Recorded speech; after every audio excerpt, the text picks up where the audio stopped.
My name is Gabe Newell, and welcome to Half-Life Alyx. To say this product was a challenge would be an understatement. It's our first Half-Life title in over 10 years, and it's our first one in virtual reality. In addition to it being a great VR experience that still felt like a Half-Life game, we wanted Half-Life Alyx to serve players who've been waiting to find out what happens after Episode 2, and at the same time, provide an on-ramp to anyone who hasn't played a Half-Life game at all. Ultimately, whether we succeeded in any of that is up to you to decide. But hopefully, this commentary mode will give you some insight into the set of problems we faced and how we chose to tackle them. To listen to a commentary node, pick up the floating hologram of a radio headset in front of you and simply put it on your head. Once you're done listening to the commentary, you can take the radio headset off or simply put on the next one. Please let me know what you think. I can be reached at gaben@valvesoftware.com. While I'm unable to reply to all the emails I receive, I do read them all, and they're a critical part of the feedback we use to evaluate our work. Thanks, and have fun. As in the case of any Half-Life game, the first hour of Alyx must convey a lot of information to the player, hopefully in a natural and entertaining way. Players need to know who they are, where they are, what kind of world they're in, who the other important characters and factions are, and so on. At the same time, they need to learn how to actually play the game. How do they move? What can they interact with and how? What should they be trying to do, etc. Figuring out exactly what information we would try to convey in these first two levels, and how it would be conveyed, took us over 2 years of playtesting. It's tempting to try and include everything we think a player should know, but all information has a priority, and the more we include, the more chance there is that a player misses something important because they're distracted or confused by something less important. So over the next 2 levels, we'll use commentary nodes to point out some of the specific places where we grappled with conveying information to the player. In between these nodes, you'll likely be able to spot many other examples for players to find, if they're interested in paying closer attention and understanding more.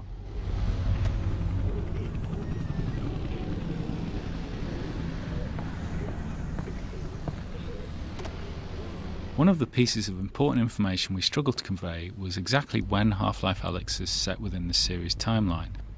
Whilst we tried to reflect it carefully in many of the world details, it was never 100% successful during playtests. Eventually, we decided it was too important to be left to the players to figure out, and so we put it in our opening text crawl. The Citadel's incomplete state did provide us with an early opportunity to reinforce the timeline visually. Half-Life Alyx takes place 5 years before the events of Half-Life 2, in which the towering Citadel represents the Combine seat of power. As we see here, however, early Combine infrastructure is a cluttered mess of cables and unusual structures sprawled all over the city, surrounding the Citadel's construction, and served as a useful indicator of the time frame. We went on to reinforce this impression in other places throughout the following level. Combine architecture tends to be abstract in scale and form, so we included some familiar visual cliches of human construction. The large external scaffolds, some distinction of floor levels, rows of small lights, and the tidying of the silhouette into more structured vertical elements try and strike a balance between capturing the alien nature of the Citadel whilst grounding its construction in enough familiarity to better understand its size and state. Large, sweeping vistas such as this one proved an interesting challenge in virtual reality. Their distance from the viewer means they don't benefit from stereoscopic vision the way that small close-up objects do. Because of this, the small light jets on the balcony often draw the attention of the players before they've even noticed the imposing structure in the distance. If we moved the Citadel too close, it felt absurdly huge and difficult to take in. Yet placed alone on the horizon, it felt two-dimensional and flat. We found the solution in filling the space between the viewer and the distant structure with many scale references. The city itself, huge supply cables leading towards the vanishing point, large repeated Combine buildings, heavy pollution fog, careful lighting, and all the animated elements, especially the helicopter whose sound begins in the fade-in. All these were carefully composed to help draw the attention of the player to the Citadel first, before letting their attention wander to take in the details of the city, and settle ultimately on the inviting items here on the balcony. Alyx! How's it looking up there?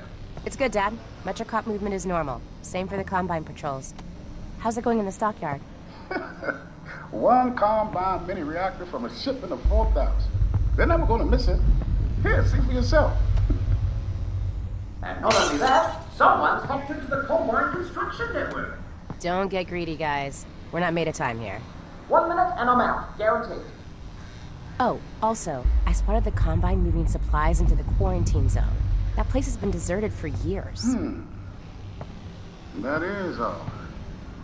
Well, we'll look into it when we get back. What is this? Meet back at the safe house, baby. We'll be there soon. It looks like... What is it, Russell? What'd you... Terrific. In these first areas of the game, we grappled a lot with the density and prioritization of the information we were conveying to the player.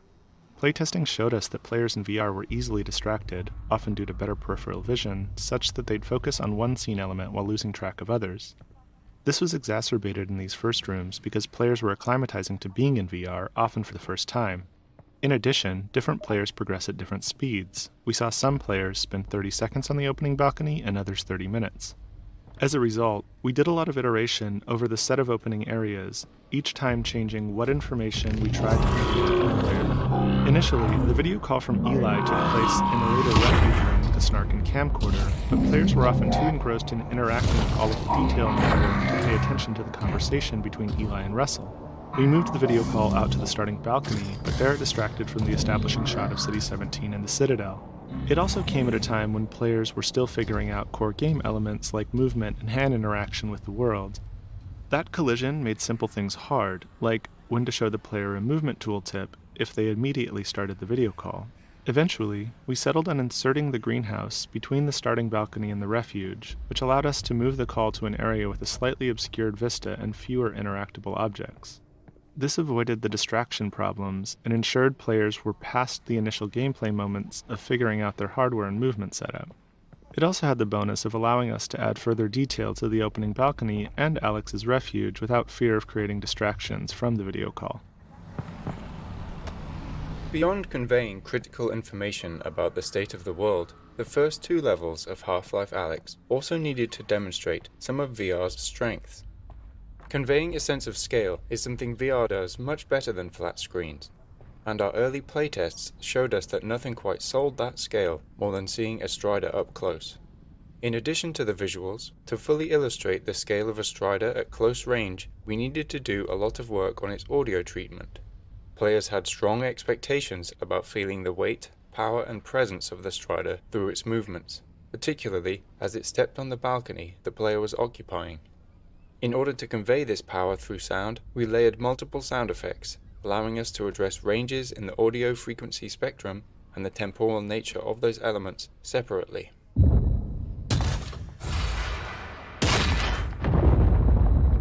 We then combined those elements in the Source 2 audio engine to control them as one sound.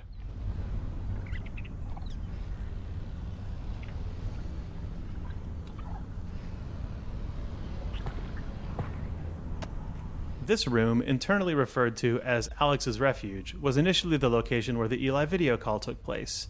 However, once that video call was moved out to the balcony, this room was freed up to solve other problems. In the Half-Life series, we've always tried to ensure that there's generally enough narrative for all players to understand where they're going and why, but for players who slow down and pay attention, there's more detail that can lead to a greater understanding. With the balcony being a place to get familiar with the game's inputs, the greenhouse being where the story kicks off, and the Strider there to surprise players with spectacle, we decided that the refuge could be a quiet moment for players, where they could discover more narrative detail in the environment. At the same time, it could be a place where they can play around a bit more now that they're acclimated to being in VR. Spending time in the refuge is meant to bring players into Alyx's role in the Resistance and her place in the world. We wanted it to feel like a real stakeout spot, where Alyx had been cooped up for weeks or months while planning the heist, doing research on the Combine. The camcorder, snark.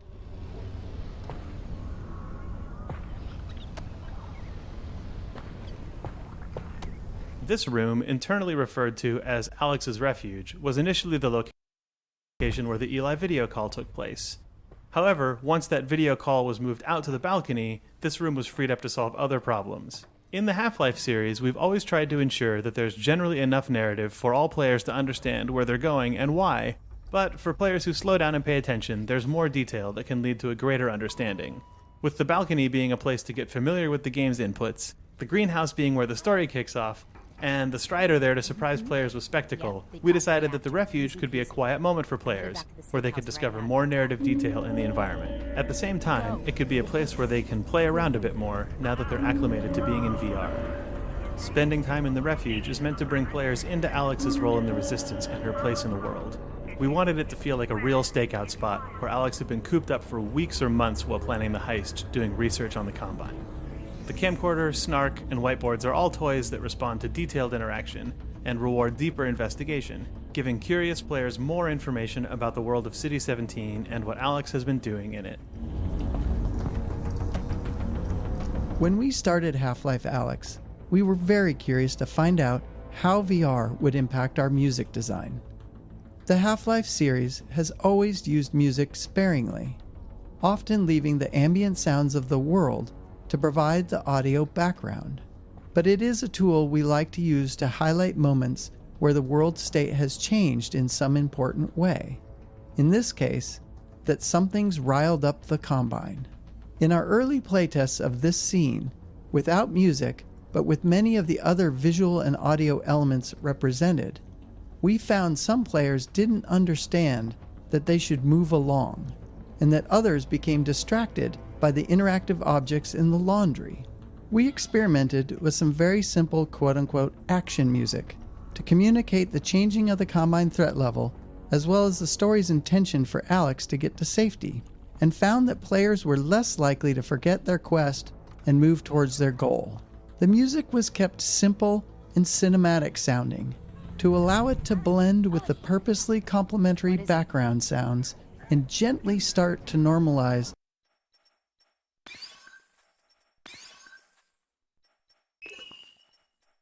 the use of music in VR in a familiar way. This success encouraged us to use the same technique in scenes with similar requirements later in the game.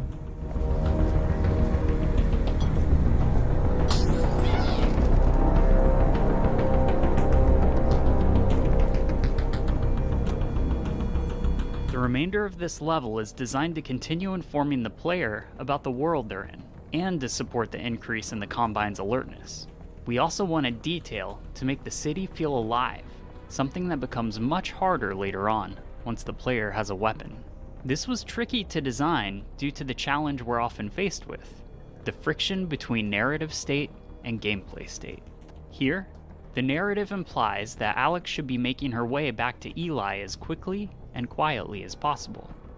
But gameplay-wise, we're at the start of the game, and players are still testing the limits of everything they can see and touch. Unsurprisingly, playtesting showed us that some players would dedicate themselves to following the narrative and quickly move through the area, while others would completely ignore the narrative and explore every nook and cranny. While it's tempting to simply remove all distractions in an attempt to unify all players towards following the narrative, it would send the wrong signal about the density of our world and how the game intends to reward players for exploring it. So we spent months refining this section, adding, changing, and removing elements. We tried to find the right level of narrative tension, where players felt like they should be moving along, but not so quickly that they can't stop to tinker with something. We put in enough interactive objects and narrative moments where players were always rewarded for looking around. But we designed all those distractions to end quickly, so we can encourage players to continue moving along.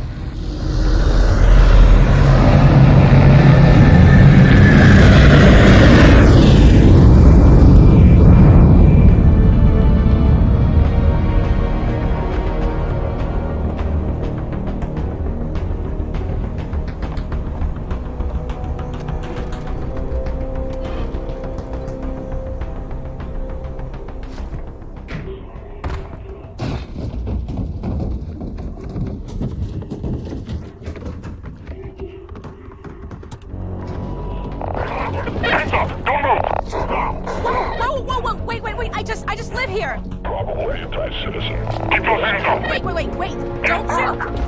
Very secure.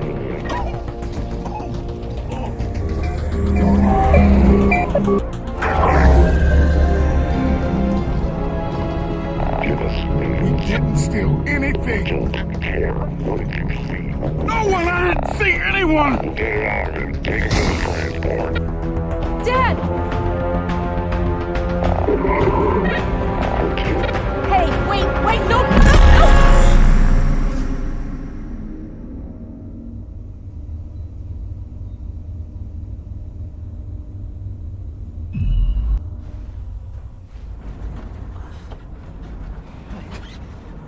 Where are you taking me? Where's my father? Hello? Damn it, where's my father? In order to limit the possibility of motion sickness that could be induced by moving a player in a vehicle, we initially wrote this scene to have Alyx wake up after the van had already crashed. Players found this underwhelming, however, since the game seemed to be needlessly holding back an exciting moment that they could have experienced for themselves.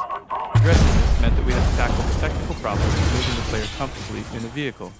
In this van, and in the train at the end of the map, you'll notice that the outside world is only visible through small windows. These outside views are necessary to provide motion parallax, but the small window size ensures that the player's field of view is always dominated by the vehicle interior, which is naturally in the player's own frame of reference. This greatly reduces the occurrence of motion sickness. Aside from the parallax of the outside world, we use animated lighting and careful sound design to produce the effect of riding in a vehicle.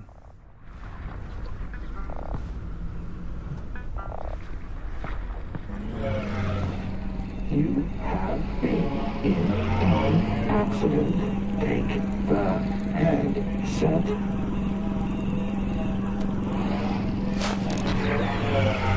Alyx, you there? You've got to get moving. Russell?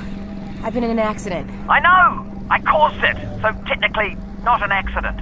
You've got to get moving. Wait, where's Dad? He's fine. Follow the drone.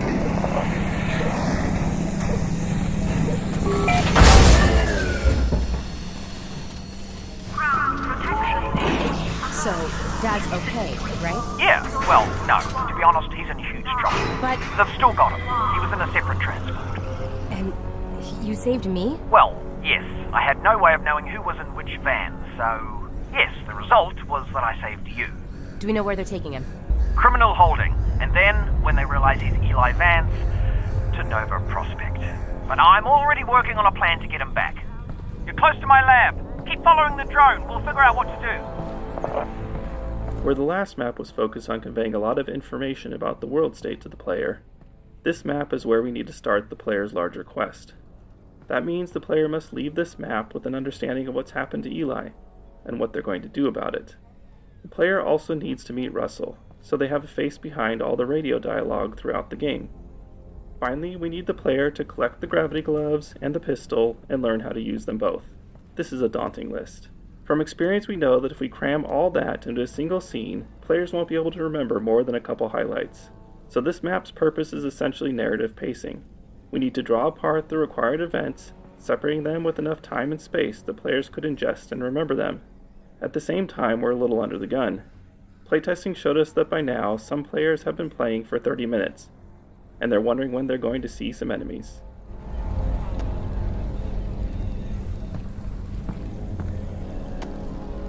One of the first steps the writing team took on this map was to flesh out a scene between Russell and Alyx that covered all the dialogue we needed. Due to the fact the player is meeting Russell for the first time, and that there are a significant number of in-fiction events that Alyx and Russell need to talk about, the scene ended up containing a lot of dialogue. We knew there was no way we could build a scene that long without boring the player, and the most important elements would be lost in the noise. One of the first tools we used to address this was the introduction of Russell's drone. It allowed us to take chunks of the dialogue from that original scene and deliver them throughout the area preceding the scene. This meant the scene itself could skip over the in-fiction preliminaries and get right to the critical goal delivery.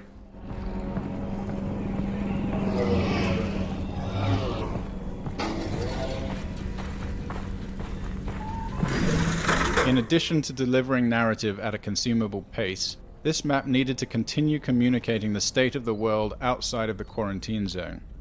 We also wanted players to understand when Half-Life Alyx takes place in the larger Half-Life timeline, and to see for themselves the massive scale of the Citadel under construction. The power of the Combine is embodied in their indifference towards humanity. They've conquered Earth with little effort and are now plundering it for their own ends. They put a modicum of effort into their propaganda, but it's ultimately uncaring. Later in Half-Life 2, we see Breen's attempts to talk to humanity with more seriousness, but it's unclear whether that directive comes from the Combine or if it's just Breen's attempts to be useful to them. Meanwhile, the Combine construction is brutally efficient. The Citadel's pervasive feeder cables make no attempt to fit into the lives of the residents as the Combine drains the city of its power. Within this playground, a nostalgic nod to Half-Life 2, this enormous cable has been run right through the mural on the wall, demonstrating the Combine's total lack of interest in the history behind the city.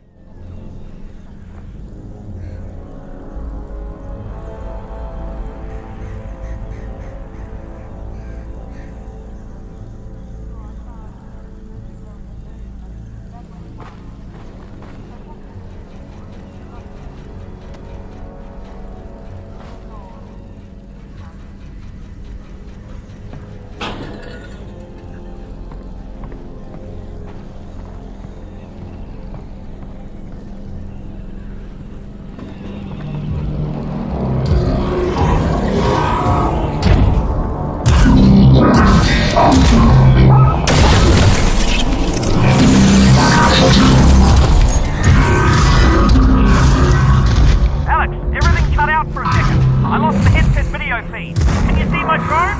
Is it okay? Sure. Yeah, I'll be there in a minute.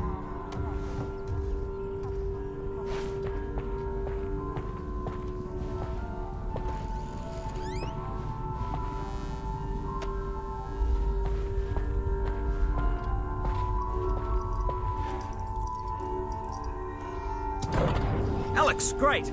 Okay, let's... Wait, my drone's okay, right? Nope, it exploded. I'm fine, by the way. Right, good. Well, that's the main.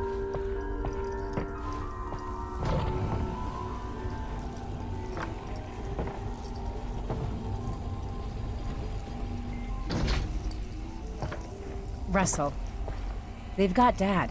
Right from our earliest experiments in VR, we learned that players expect a high level of audio fidelity, even from minute interactions, particularly when the sounds are meant to correspond to clearly observable visuals. For instance, in one of our prior games, it may have been acceptable to use a generic sequence of computer key sounds when Russell was typing.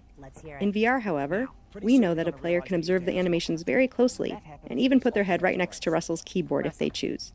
In this case, players would notice a lack of one-to-one correspondence between the key press animation and sound. For Half-Life Alyx, we authored a set of individual key press sounds to be driven by animation. For example, as Russell's fingers animate to press a key, one of these key press sounds is played, resulting in precise synchronization of the animation and sound.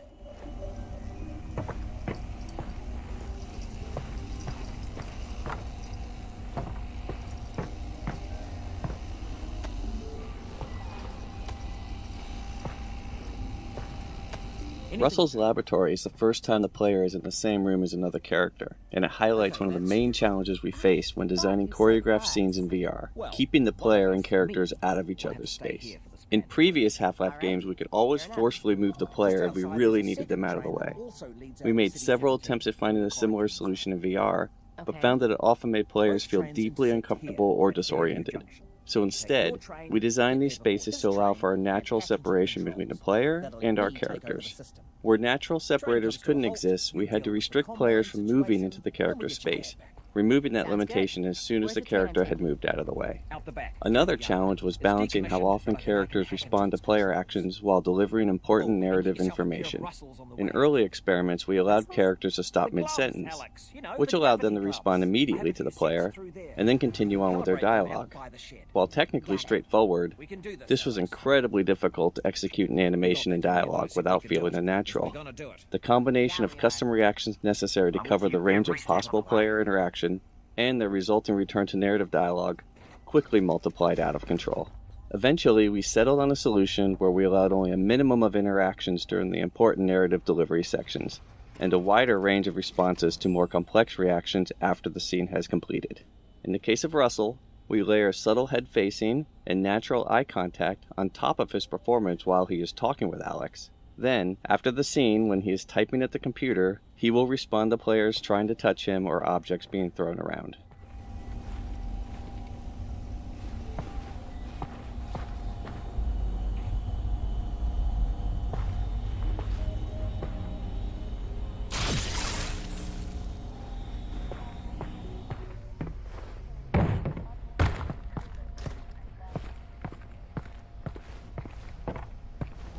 Alright, you know how this goes. There should be a bunch of junk down there. Aim at something with your hand open. Targeted. Alright, make a fist. One frustration players may encounter in VR is having to physically bend down or reach out for objects in the virtual world, especially if they have limited real-world space.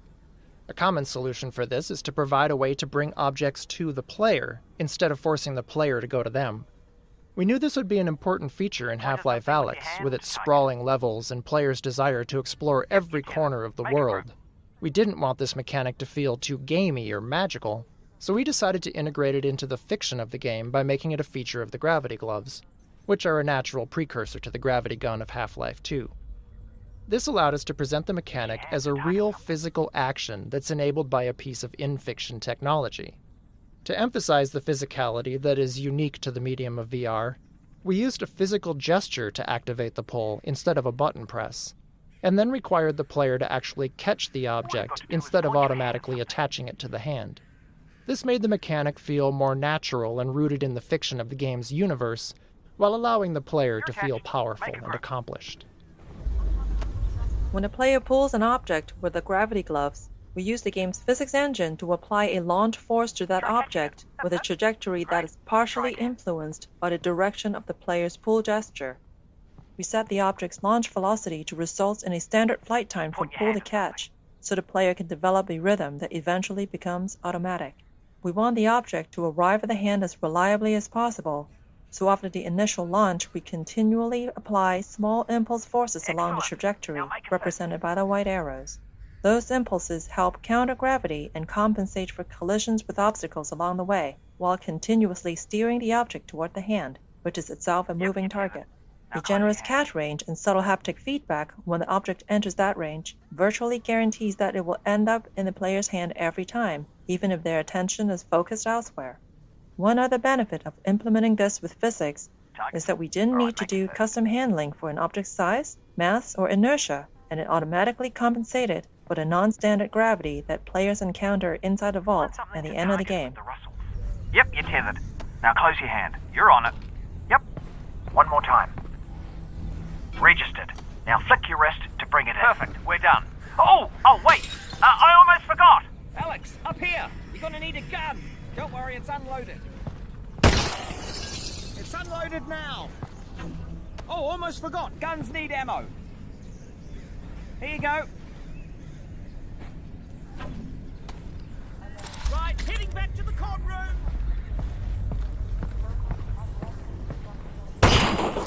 Oh, you took care of that lock then. Good. Great.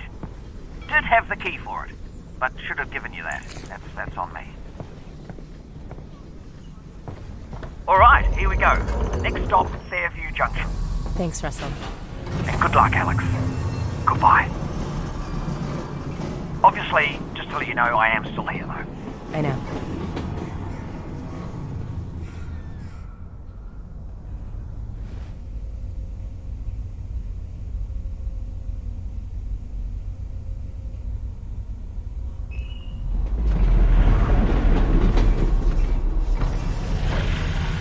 Hello, Alyx? We might have a problem. Probably nothing to worry about, but... Did the train stop? It stopped, didn't it? Yeah, what happened? It's jammed. When the Combine shut down the quarantine zone, they must have tightened security. Which means? Yeah, you're nowhere near Fairview Junction. You're just outside the QZ. And this is as far as we get by train. Then I'm headed on foot. Good. I'll see if I can get you in some other way.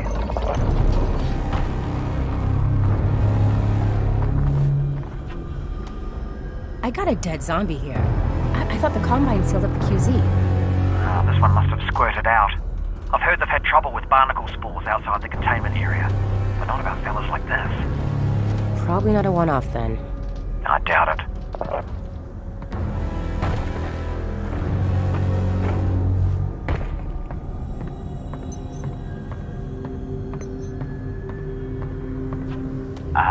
Would you look at that? Resin. And if there's resin around here, there should be a Combine fabricator. Keep an eye out. We might be able to upgrade your firepower a bit. Even in our earliest experiments in bringing Half-Life to VR, we found that players enjoyed exploring every nook and cranny of the environment. With the increased fidelity of VR, players not only expected to be able to interact with a vast array of objects, but they also had a strong desire to find something useful from time to time. This was so universal among testers that in addition to more searchable locations and interactive objects, we added a new resource, resin. Level designers could place this new resource in fun and interesting locations that weren't tied to game progression, rewarding players wider-ranging exploration. We also tied this new resource to a longer-term goal in the form of weapon upgrades, further motivating players to explore the environment. Deep scavenger hunts and keen observation would result in more resin to spend as a reward. Functions. So, you know, multi-tool. Internally, we refer to this type of puzzle as a toner puzzle, due to its similarity to a real-world cable toner tool that can be used to locate electrical wires in walls. The toner mechanic was conceived as a tool for designers to craft player experiences around knowing that the player had to put their head and hands in specific locations. The initial design merely required the player to use their multi-tool to push a ball of energy along a path, similar to a child's bead maze toy. While this simple design was successful at getting the player to put their head and hands in particular locations, the lack of branching meant that the player wasn't required to make any choices, nor was there any possibility of negative consequences. To address these issues, we added the rotating junction elements, which allowed for branching paths and became the player's primary means of interacting with toner puzzles. While the toner puzzles ramp up in complexity throughout the game, this first toner puzzle is designed to use a minimal number of elements to introduce players to the key ideas that power flows through wires, power can be rerouted by rotating junctions, and power has an effect on the physical world, such as turning on lights and opening gates. The sparking electrical outlet that branches down toward the floor is not strictly necessary for this simple puzzle, but it was added here to expose players to its behavior, since it was causing confusion in later puzzles when players were seeing it for the first time in more complex configurations.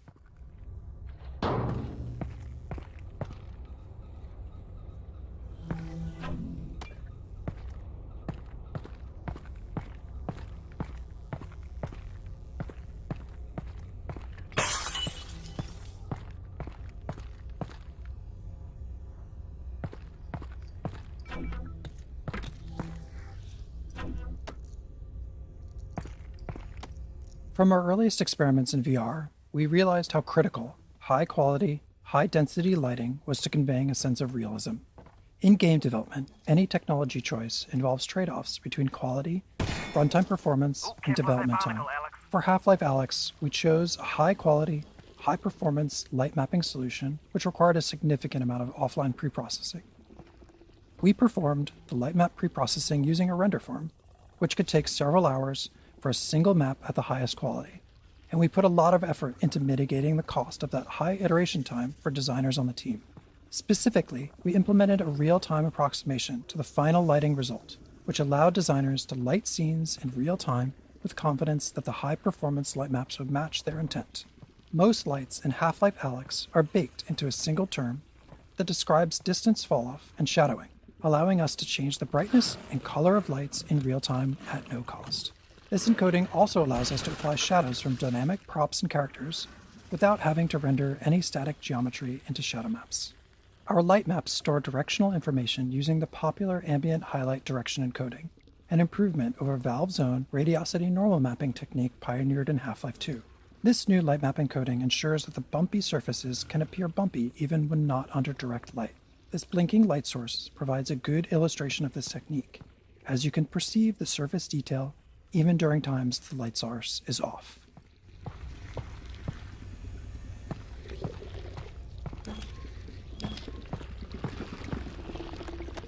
Barnacles, while an iconic Half-Life creature, presented some interesting VR-specific challenges.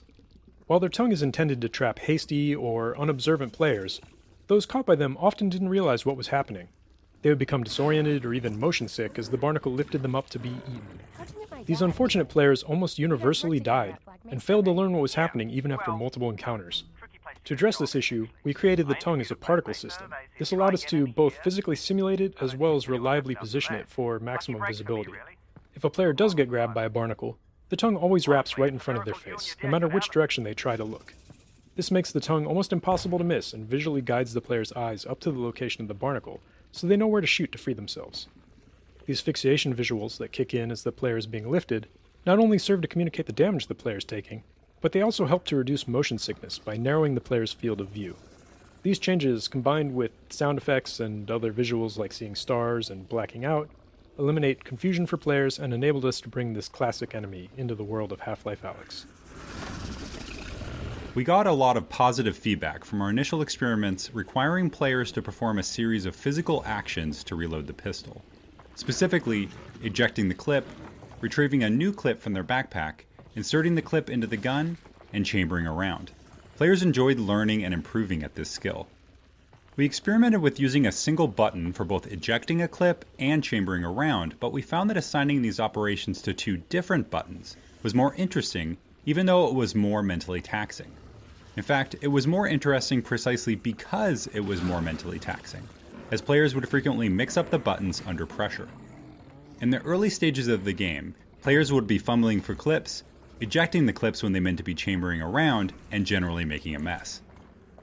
To those of us observing the playtest, this looked like things had gone horribly wrong, but players themselves consistently cited this as a high point of their playthroughs. Because of the physical nature of the reload, and the skill required, players blamed themselves and not the game for the mistakes made as they were learning the reloading sequence. In this area, we provide a number of static targets in the form of barnacles for players to shoot at their own pace, increasing the likelihood that they have at least a few reloads under their belt before moving on. Just looking, Russ.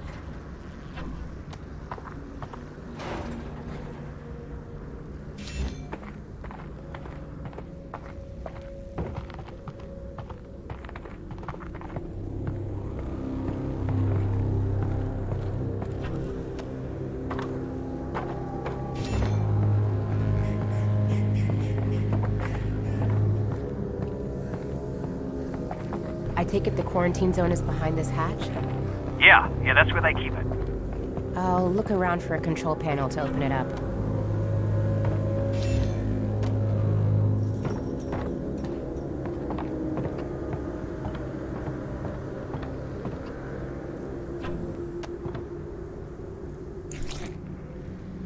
Oh. Ugh.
prior Half-Life games, while playing as Gordon, the player saw Alyx use her multi-tool to hack into Combine security systems in order to unlock doors or perform other acts of sabotage. This presented an opportunity for us to represent Alyx's hacking skills through VR-centric minigames. All of our hacking minigame designs were built to leverage the independently tracked head and hands common to today's VR systems. From the Italian We wanted to encourage players to use both hands simultaneously and move their head to create parallax to understand the spatial relationships within the puzzles. This locker hacking puzzle is based upon one of our earliest prototypes, in which the player was tasked with using a tool in one hand to paint a path on a sphere held by the other hand. There was just something fun and unique about using all of the natural degrees of freedom of both hands to solve a puzzle in VR. In its simplest form, this puzzle solution is straightforward, but the difficulty gradually increases throughout the course of the game by introducing static or moving obstacles of various shapes and sizes on the sphere.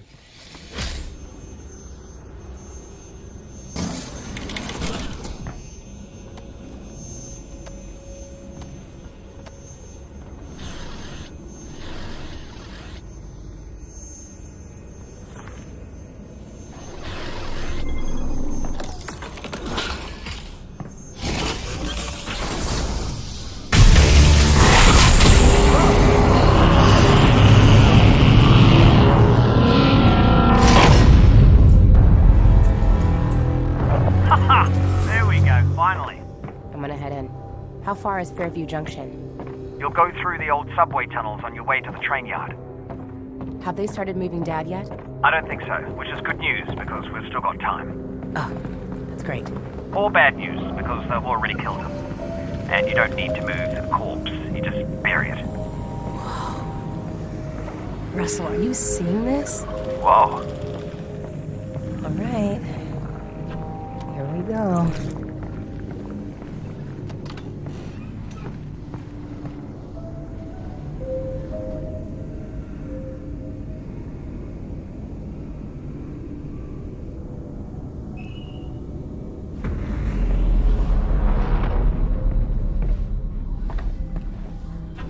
Hey, Russell. I just found a loose syringe of God knows what. Is this medicine? Does it have a skull and crossbones on it? I don't see one. Probably medicine, then. In our early prototypes, players could heal themselves by grabbing a Half-Life 2 health pack and pressing down on a controller button, which obviously wasn't a very interesting VR interaction. During the development of Half-Life alyx, the Counter-Strike team added health injectors into CSGO as part of the new Danger Zone game mode they were developing. When we saw this, we felt that an injector would work well as an intuitive healing item in VR as well. Players would press a button to arm the injector as a way of indicating their intent to use it. This prevented unintentional use of the injector and gave us an opportunity to showcase how physical the interaction was going to be via haptics, animation, and sound. Some testers even initially responded with dread over the fact they were going to have to use a needle on themselves and looked away when performing the injection action. We also had to create approximations of the player's arms and body, as playtesters all had their own preferences for where they wanted to apply the injection. We even added the ability to inject into the head since so many players tried to do it just to see if it would work. We had to ensure that players would become proficient at reloading their pistol during the early levels of the game, or later encounters in the game would be overly difficult. The prior map contained only static targets in the form of barnacles. Players could engage the barnacles at their own pace, but there were enough of them that players would need to reload at least a few times. This first live zombie is locked behind the chain link fence and cannot reach the player until the player opts into the encounter by shooting the lock on the door. The placement of zombies in the upcoming section of the game is designed to require plenty of reloading, to ensure that the player builds up this skill.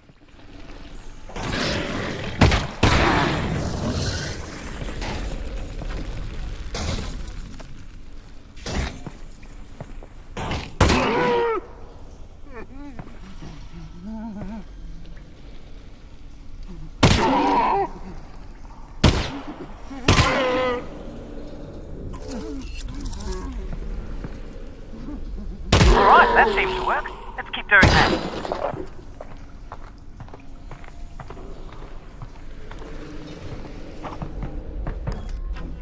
Oh, just so you know, the Russells have a built-in display that shows you resin, ammo, it might come in handy. Got it. Thanks.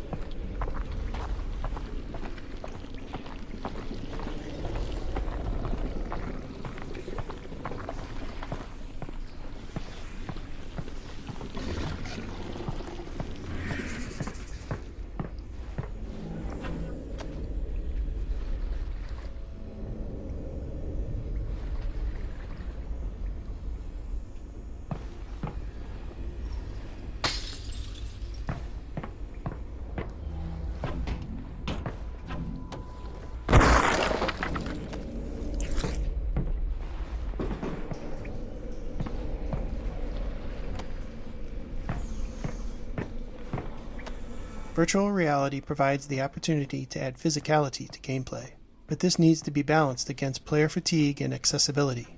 For example, we experimented with a low ceiling in this area, requiring players to crouch the whole time that they made their way across the tops of these train cars. Playtesters did not enjoy having to crouch for so long, so we raised the ceiling.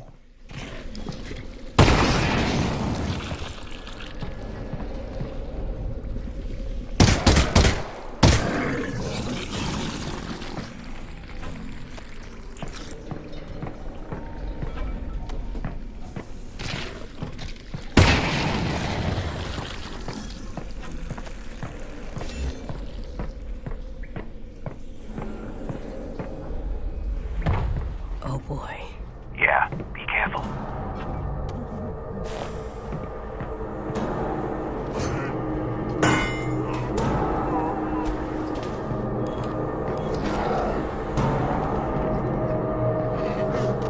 The breakable glass panels in Half-Life Alyx are yet one more system designed to convince players that they are present in a living, breathing world. The panels detect the position of an incoming impact and procedurally generate new, smaller glass panels in a radial pattern around the impact position. These new panels can then break into smaller panels themselves, and so on. We found that players would often break glass panels accidentally, then spend time testing just how interactive they really were by trying to break them more, eventually realizing that yes, the glass really did shatter at the appropriate location. At one point, we experimented with building special puzzles out of breakable glass, but in the end we found the glass to be more appropriate as a passive interactive element in the world, one that reacts in a satisfying way to a variety of impacts, from zombie melee attacks to incoming gunfire or any other physical interaction in the game.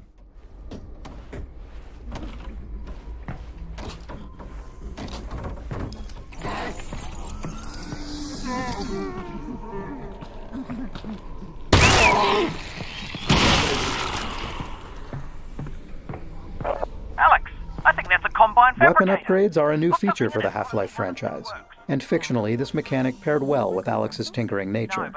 We approached this design challenge first by thinking about what sort of upgrades could be meaningful and also provide additional value to players without removing established interactions. With limited resin to spend, the upgrade system also provided an avenue for players to personalize and invest in their favorite weapon, or streamline an interaction on another weapon, increasing its value to them. For example, the reflex sight still requires players to physically aim, but it improves the feedback on exactly where their shot will hit, and exposes previously hidden enemy weak points. While some players enjoyed this feedback and new targeting opportunities, others didn't and would instead focus on upgrades that suited their style of play. This allowed players to spend their limited resin on upgrades they cared about the most. Another aspect of weapon upgrades that we focused on was not necessarily obvious when we first started to design and test combat in VR. Due to the more physical nature of combat in VR, it can really push on the mental and physical capacity of certain players, as they're required to utilize both their hands and move their head to take in the environment dealing with enemies.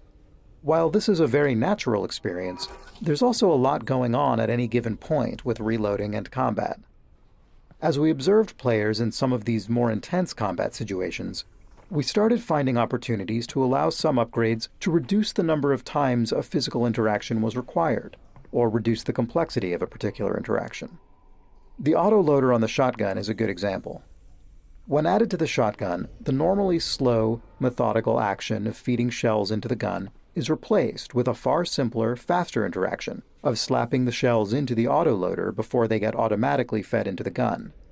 This allows players to look around, focus less on the gun while reloading, and take in more of what's going on around them. At the beginning of the Half-Life Alyx project, we had the expectation that players would want to take a break after 30 to 45 minutes, since that's what we were seeing with the lab and other small-scale VR experiences available at the time. Because of this, we designed the pacing of the game's levels around play sessions of that duration. Over the course of development, however, the game itself included more downtime between intense combat encounters, and the comfort of the new crop of HMDs improved significantly. In fact, as the game progressed, we found that players were happy to play for hours on end. At the end of a playtest, players would often remark that this was the longest they had ever played VR in a single session.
You know, for all your talk about what a lesser gun this thing isn't half bad.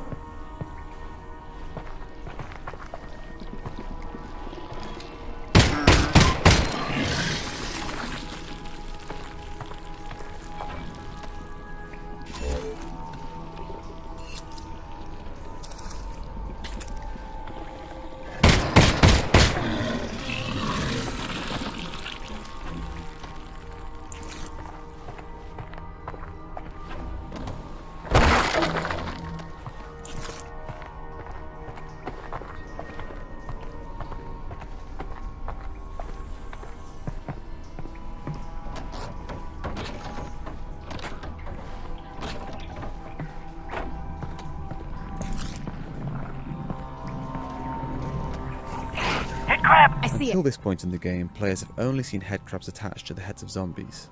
This led playtesters familiar with headcrabs from prior games to anticipate encountering them on their own.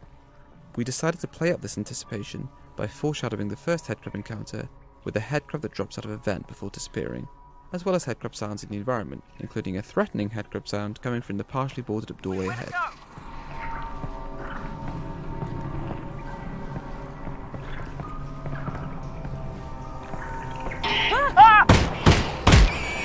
Yep, there it is. Found it.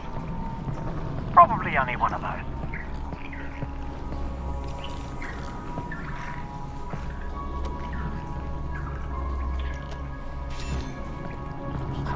Okay, two of those.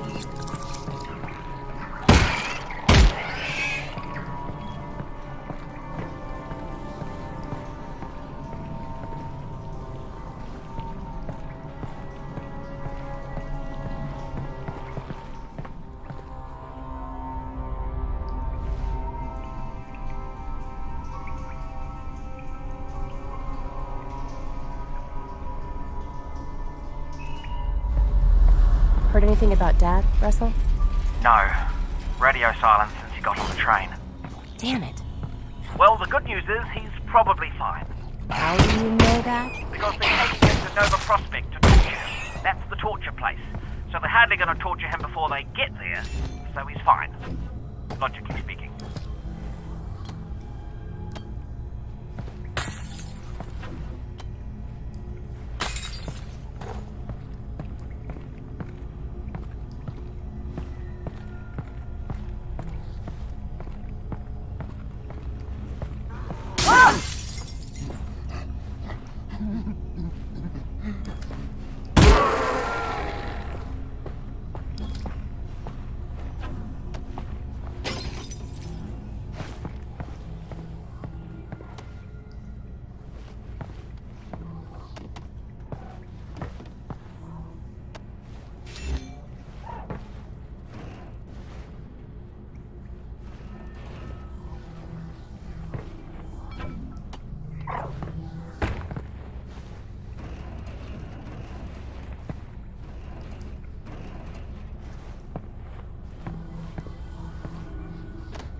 Russell, are you seeing this? Possibly. Are you seeing floating garbage? It looks like it's just cardboard. Right. Well, seems harmless. Yeah. Weird, though.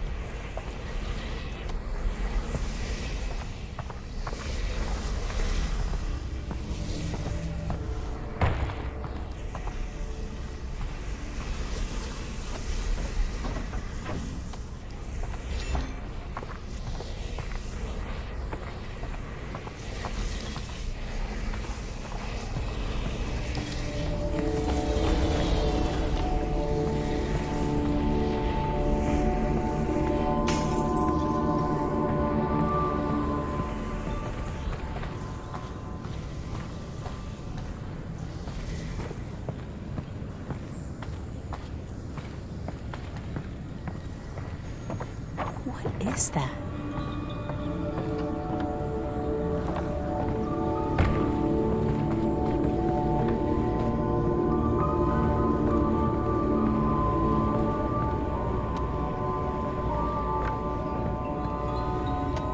There are two layers to the markings on the walls in this area. The square and dot patterns, that are the functional elements of the environmental puzzle, and the mural representing the Vortigaunt's interpretation of the events of the Half-Life saga. For the first few years of development, this area only contained the dot patterns supporting the perspective puzzle. But as we fleshed out the rest of the level, we found that playtesters responded especially positively to the Vortigaunt's wall markings leading up to the hideout. It was at this point that we realized that this area could serve as a canvas for our Vortigaunt's artistic magnum opus. To do this, we organized the dot patterns into a sort of swirling star field behind the Vortigaunt's art. The imagery itself, which was inspired by petroglyphs and other traditional rock art, portrays many significant events from the Combine invasion, painted hurriedly by the injured Vortigaunt, almost as if he was trying to capture what fleeting memories he still had of the vortessence from which he had been severed. The fact that Vortigaunts have a complicated relationship with time gave us a lot of leeway in terms of drawing this as a strict, linear timeline. For example, you may notice that the Vortigaunt uses contemporary Combine troops as shorthand for Combine invasions from the past, or that the timeline is just generally hazy. A little from the past, little from the present, and a little looking forward to the future events of Half-Life 2. There are many musical themes and motifs used throughout the game to represent unspoken aspects of the story and lore. For example, the Vortigaunts play an integral role in the subplot of the game, and we chose to use music to subconsciously communicate the repeating nature of their role both in the timeline of Half-Life Alyx and in the larger timeline of the Half-Life saga. Within the music in this scene, you'll hear variations of themes used throughout the timeline of the game, from the very first sounds of the game up to the finale in the vault. Variations of these motifs represent the imprisoned chanting of the Vortigaunts. What's up? I'm losing your signal. Alex? Alex? If you still hear me, keep heading in the same direction and try to get above ground. Russell? The extraction of their energy to confine the G-Man,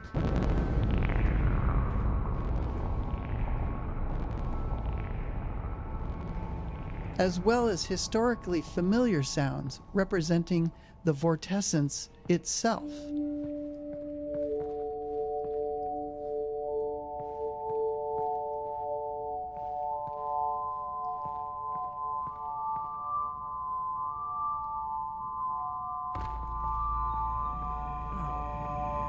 This is weird. During our earliest attempts to raid Alyx, our instinct was to have her react to absolutely everything. But what we learned from playtesting was that Alyx reacting too much could actually be off-putting. Say a player's in a really tense, zombie-filled level, and they're having a great time, but suddenly Alyx is in their head, sounding angry, or frightened, or anxious. These Alyx reactions were creating a disconnect between how the player was feeling and how the character they were role-playing as was feeling. So we took a lot of those out. The Alyx reactions we left in tended to be the ones that were practically universal. Alyx's reaction here to the surreal entrance to the Vort hideout is a good example, where it was just so different from everything the player had seen up until then, and kind of takes you by surprise. We watched so many playtests where the player would see it and say, "Whoa, that's weird."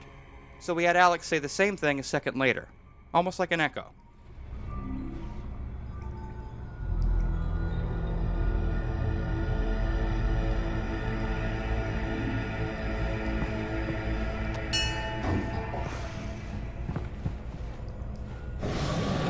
Oh. The Alyx fans. You received my messages.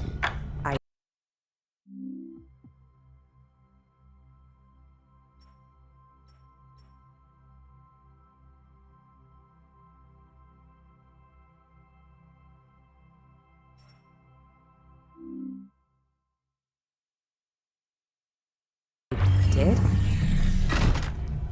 Come, enter. Okay, thanks. You are welcome. So, what's a Vortigaunt doing here? Cooking. Right, but I mean in general. I have a brain injury. Oh, I'm sorry to... My brain is injured. That's terrible, and I hope... Look, I'm actually pretty busy looking for my father. For as long as we've been making choreographed scenes like this one, we found that there are two types of players. Those who become engrossed with the characters, and those who tinker with everything around them, paying little attention to the scene's action. To make these environments entertaining for the tinkerers, we usually add objects for them to find and play with. Since this scene is split into 2 rooms, we were able to add a large number of interactions to this first room for players to discover after the Vortigaunt has moved to the second room. Some interactive objects are pure physically driven toys, like the dangling headcrab corpses and the hanging pans. Others are animations triggered by the player's actions, like the way the caged headcrabs react to the player approaching or shooting them. One type of object on the table is a squeezable headcrab heart, which is a remnant from an older version of this scene where the player would revive a wounded Vortigaunt by squeezing nectar from these hearts. While that scene didn't work out, we found the experience too compelling and, well, too gross to completely cut from the game.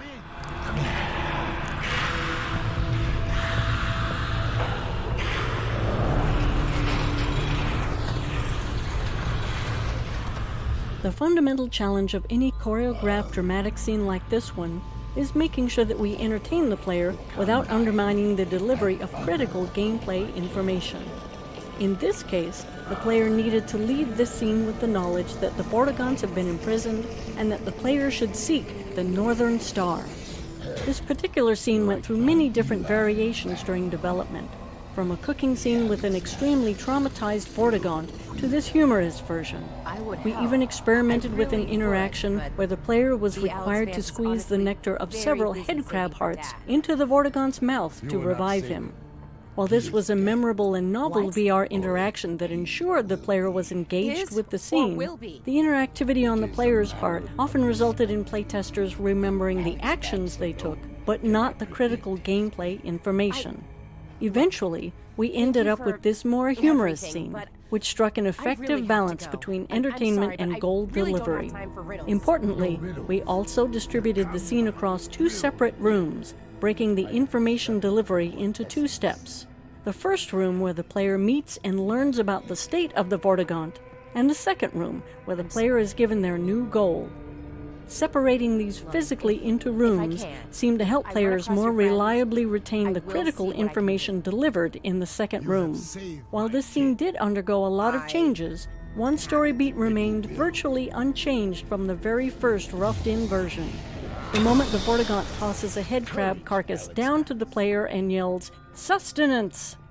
Right from the start, this moment always got a great reaction from playtesters and remained all the way to the final product.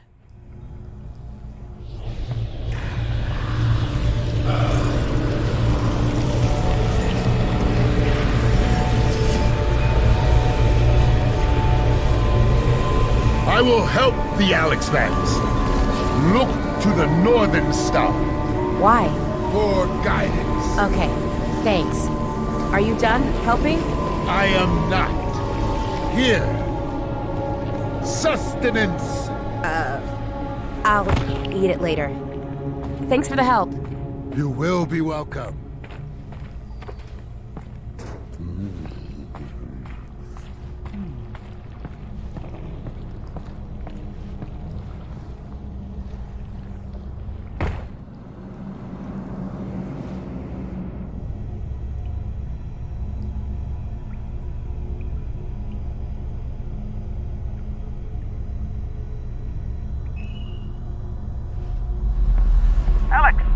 Alyx, the signal's back. Can you hear me? Are you okay? Russell, I'm good. How's Dad? They've got him on the train. He's on the move. You've got to find Fairview Junction before they get there. I'm working on it.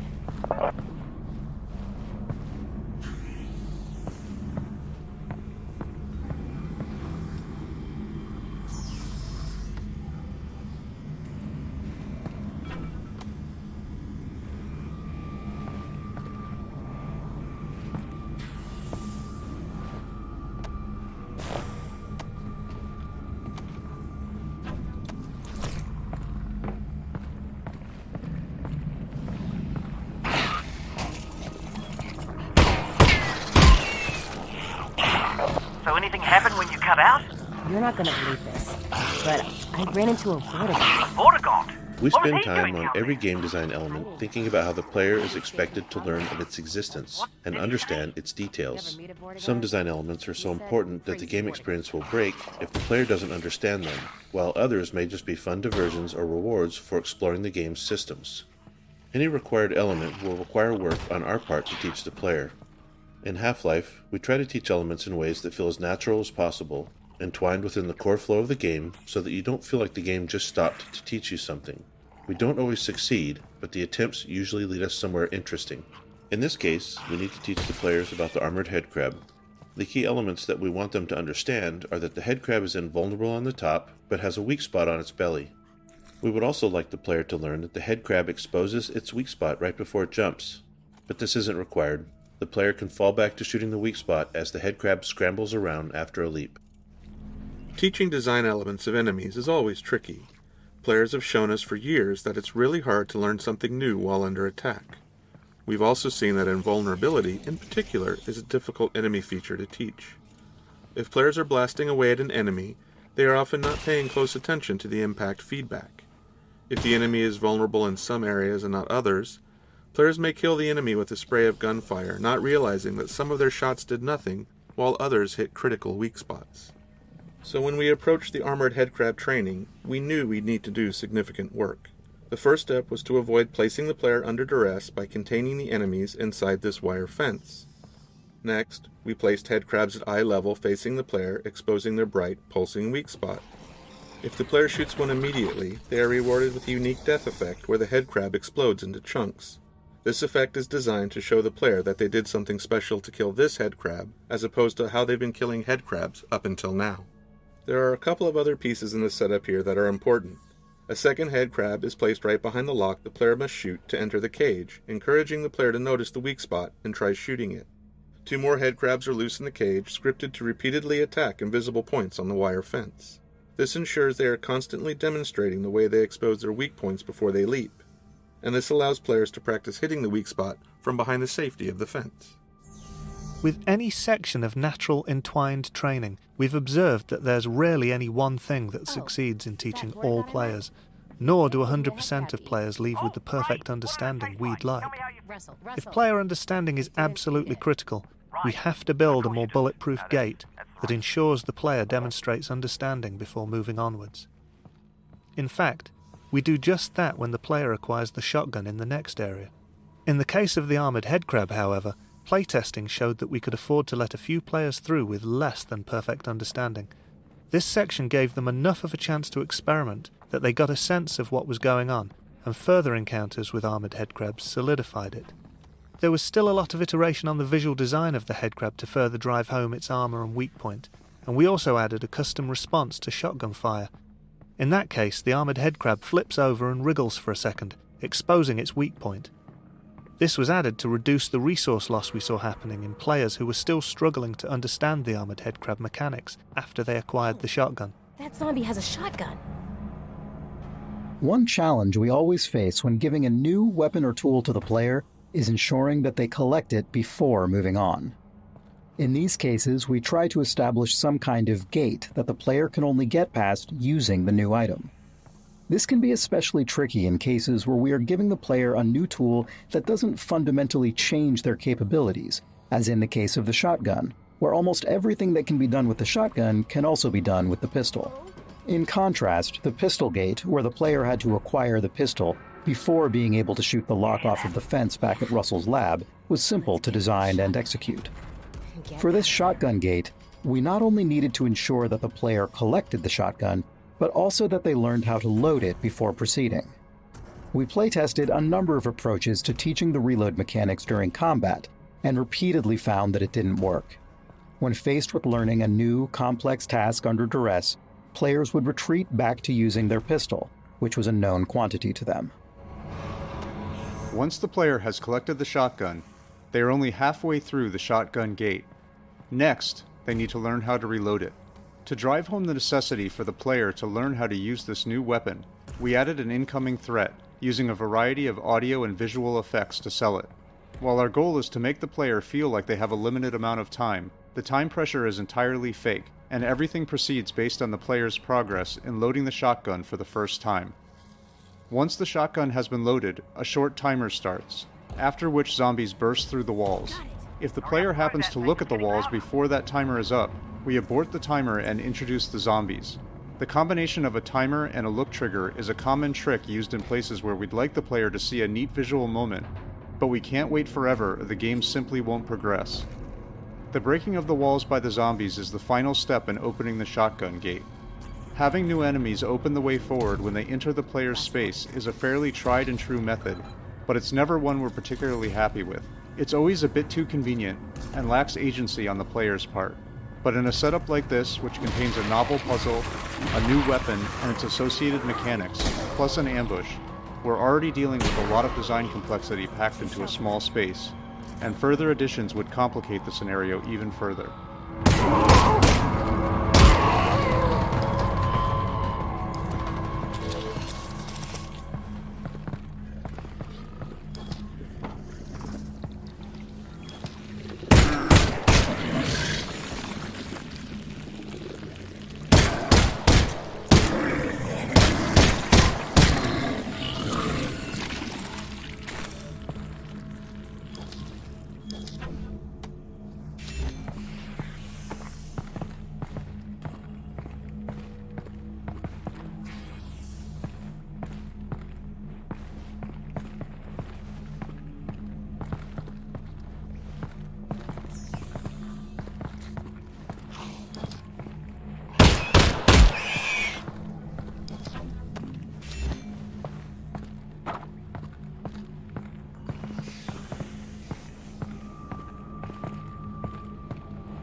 The visual design of the shotgun included a number of challenges. Shotguns in games are generally powerful, and we communicate that power with bulk. As a result, they're big and held in two hands. But our experiments with two-handed VR weaponry didn't reach a level we were satisfied with. When holding a two-handed object in real life, the object itself provides a physical connection between the two hands, and that constraint allows players to stop thinking about it consciously, in addition to providing physical feedback. In VR, without that connection or feedback, we found that players had to keep maintaining their own internal sense of how they were holding their two-handed weapon, or they dripped their hands into positions that were hard for us to reconcile. As a result, our two-handed weapons required players to play along more than we liked. Since one of our core goals with Half-Life Alyx was to allow players to fully immerse themselves by ceasing to think about what they were doing in real life, we decided to focus on single-handed weapons, including the shotgun. Our initial instinct with the shotgun design was to use a regular real-world shotgun, but modified, with a sawn-off stock and barrel so it would seem less cumbersome when held with one hand. This approach always resulted in the handle being at the rear of the weapon, and we ran into the problem where the weapon always felt front-heavy. Obviously, the VR controller in your hand wouldn't reflect that, leading to a disconnect between what you were feeling and what you were seeing. Placing the handle more centrally and underneath the weapon helped avoid this disconnect. This implied centre of mass wasn't really maintained well as the weapon accrued upgrades throughout the game, but the first impression was the most critical. Since we were going with an odd form, we were keen to use common shotgun visual elements wherever we could to help with player recognition and to ground the design in some reality. One element we borrowed was a common shotgun tube magazine that stores shells horizontally in line with the barrel, and we were just able to fit the gameplay requirement of 6 shells without the overall length becoming unwieldy. You can see the effort we had to go for further shell capacity in the design of our autoloader upgrade. Our first reloading mechanic was based on the realistic insertion of 1 shell at a time.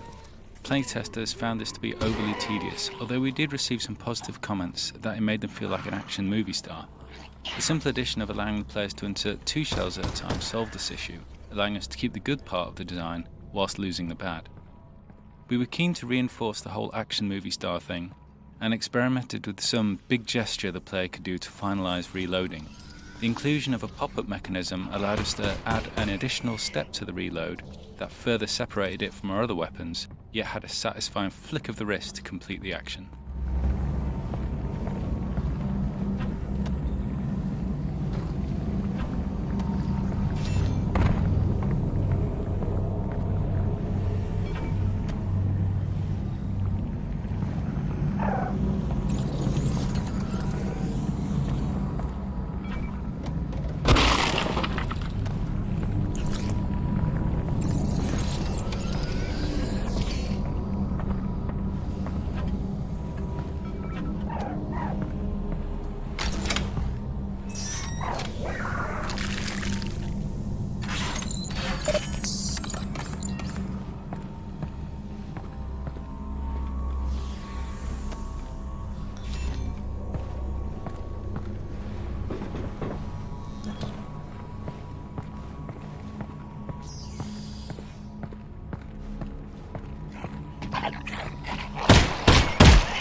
As with the shotgun and the pistol, we needed a gate for the flashlight to ensure the player couldn't proceed without it. We tried a number of designs around the moment where the player collected the flashlight, but they all ended up being about the player picking up an object, and not specific to that object being a flashlight.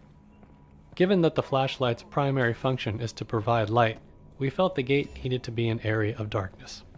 We also really wanted the player to be excited to get the flashlight, and that meant they had to experience darkness before collecting the flashlight. This turned out to be an interesting challenge, because we already had many poorly lit areas prior to this, and now we needed an area that was so dark that players would correctly interpret it as a gate. Our initial implementation was simply to ensure there were no lights within the hallway. Unfortunately, playtesting immediately showed that wasn't enough. Some VR headsets have extremely low black levels, and on those headsets, enough light bounced in from this lit area to enable players to move forward. In addition, our low ground fog provided just enough contrast in the dark hallway for players to make out the scene and stumble through it. Even once we removed fog and bounce light in this area, we saw yet other ways that players tried to move forward. Some players would fire their pistol repeatedly, using the muzzle flash as a strobing light source. Others would use the teleport targeting UI to probe the room, because at that point in the project, it had a small light source attached to it. In the end, we disabled muzzle flashes inside the hallway, and the teleport UI lost its light. The final step was the addition of some dialogue from Alyx, commenting on the darkness and her need for a light source. This was aimed at solving a perceptual problem. Up until now, our game has taught players that their goal is to continue moving forward. And any time that forward progress is blocked, it's because there's something in the local area that needs solving. Given that structure, it's entirely rational for players to do everything they can to find some way to see in the darkness ahead.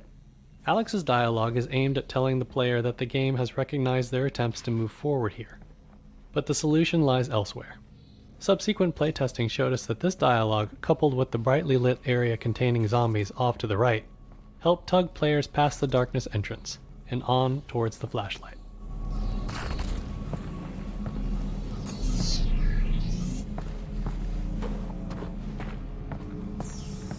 Like hacking and environmental puzzles, toner puzzles like this one are often used to relieve tension from combat and engage the player's mind in a refreshing way. This puzzle introduces a new junction type, which has 2 inputs and 2 outputs, as well as branching circuits. Functionally, it's just a simple airlock. Only one of the main combine gates can be powered on at a time, with an additional wrinkle that the smaller side gate on the return path must be powered down separately. In addition to providing a break between hectic combat encounters, this puzzle is a gameplay mechanic refresher, since it's been some time since the player has seen a toner puzzle, and the next ones start to ramp up in complexity. Whew. It is dark. Everything all right? Nope, I'm good. I'm good.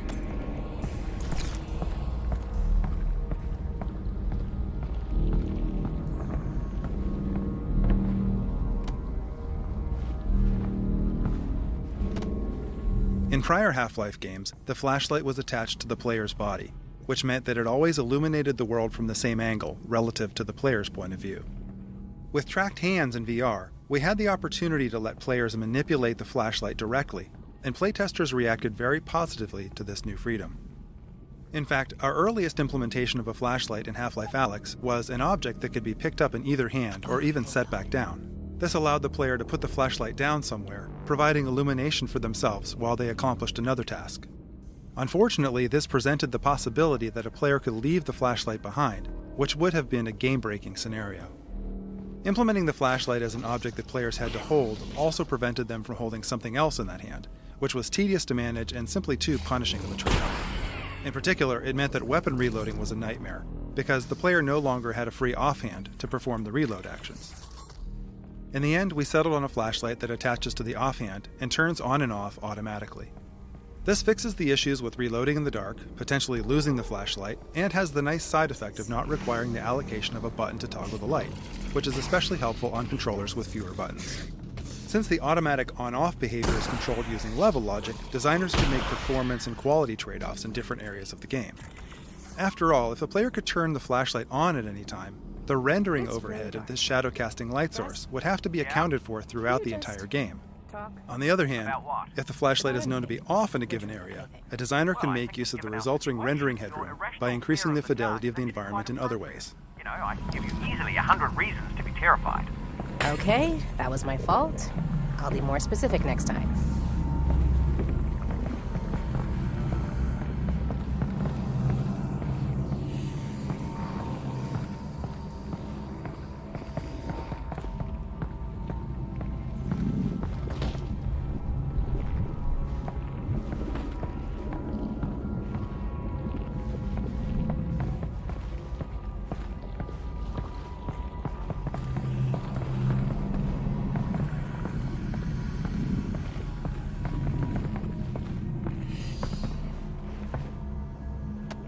Shortly after adding the flashlight to the game, we discovered that playtesters would frequently brace their gun hand with their flashlight hand. This meant that the players had to orient their flashlight hand awkwardly to align the light with their aim. We decided to make this an automatic behavior of the offhand whenever it was brought close to the grip of the gun. If you do this, you'll see that the offhand grips the gun in a natural pose, and the flashlight aligns with the aim.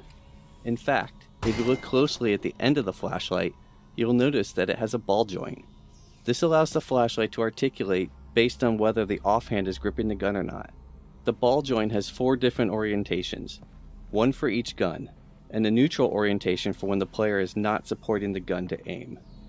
These 4 orientations ensure that the flashlight is always pointed in an ideal direction for the player. In one-handed mode, the flashlight attaches to the gun hand at an orientation that is ideal for all scenarios.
Oh, that really worked, didn't it? Huh.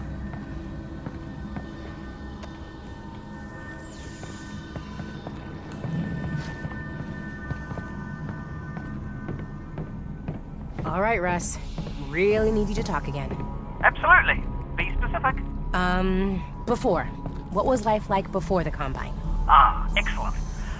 Alyx, have you ever heard of a club sandwich? Nope, not once. Right. To make a club sandwich, you need to start with bread. Not from a bread line, from a bakery across the street. Baked that day, okay? You add tomatoes, lettuce, not vegetable paste, fresh. Then you add bacon. That's from an animal we used to call the pig. You toast the bread, and you put all that inside it. You guys had all that? That's insane. It is, and I'm not done. Then you add a second sandwich on top of the first one. You put ham in it, also from a pig, and turkey from an animal we used to call the turkey, and more tomato, more lettuce, and a bunch of other things I'm forgetting. It was 6 inches tall and weighed a pound, and had a dozen ingredients from 5 different continents. It was the most impossible food item you could imagine in any age before ours. Wow. I know, right? That is... wow. Thanks, Russ. You're welcome.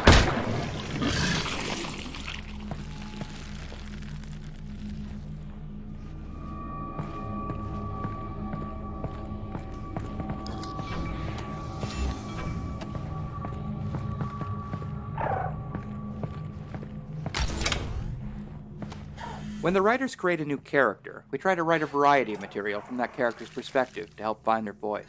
What motivates them? What do they sound like? How do they relate to other characters? It's helpful to know the answers to questions like this early in a project, particularly when working with a team, where different people might end up writing for that character. The club sandwich story that Russell tells in this section started out as one of these writing exercises. The writing team wrote pages and pages of Russell telling Alyx stories about life before the Combine, getting irritated with her, telling bad jokes, pretty much the whole emotional spectrum.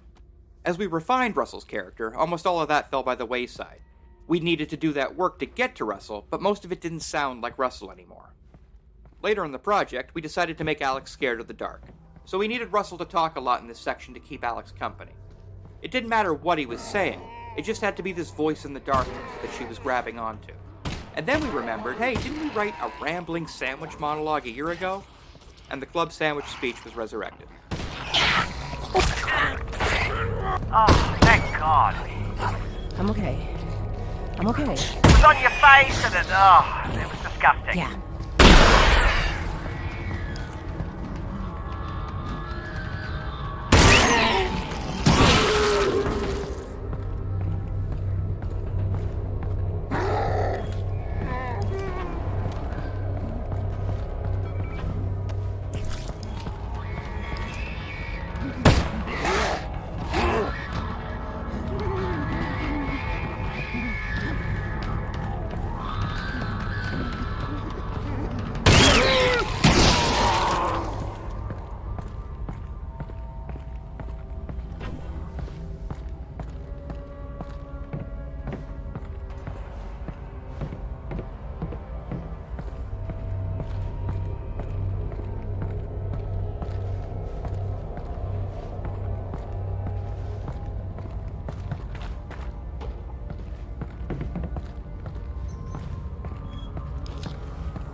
Wait, is that a dead Combine soldier? Yeah. When you guys were off sealing the reactor, I saw the Combine moving supplies in here. So, I guess they're interested in this place again. Right, we'll keep an eye out. Something's definitely up. Alyx, manhack! Watch out! See it.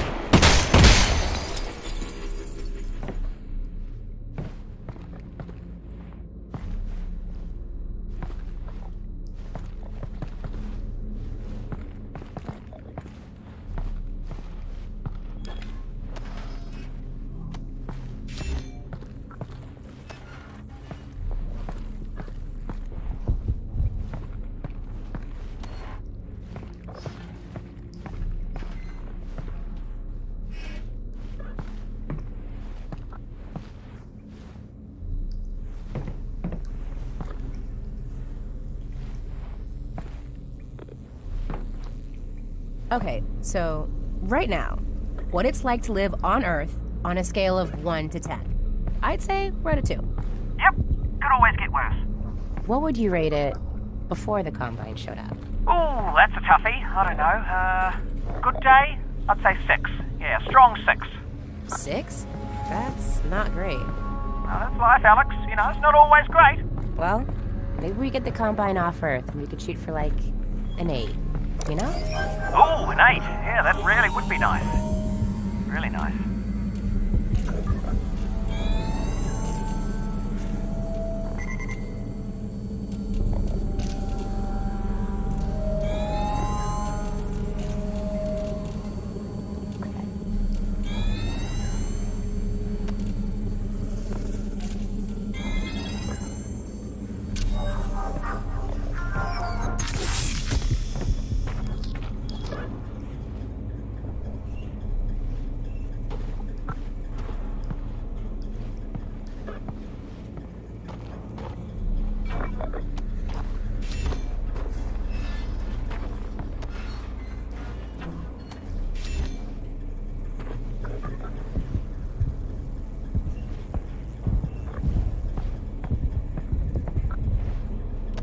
When building a Half-Life game, we try to start playtesting as soon as we can, even when we only have 10 or 15 minutes of gameplay built.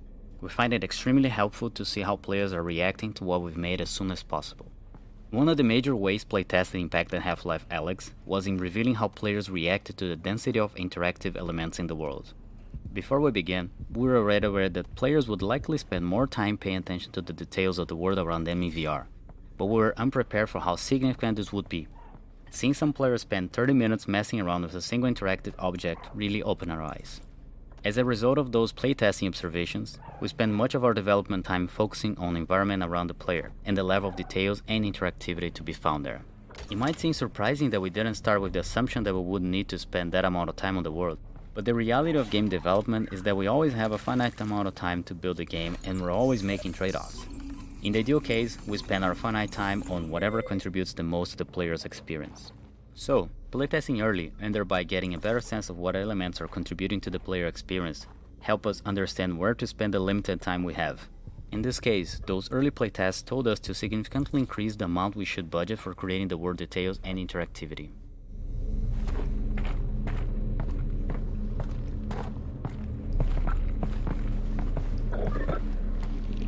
Oh, holy fish.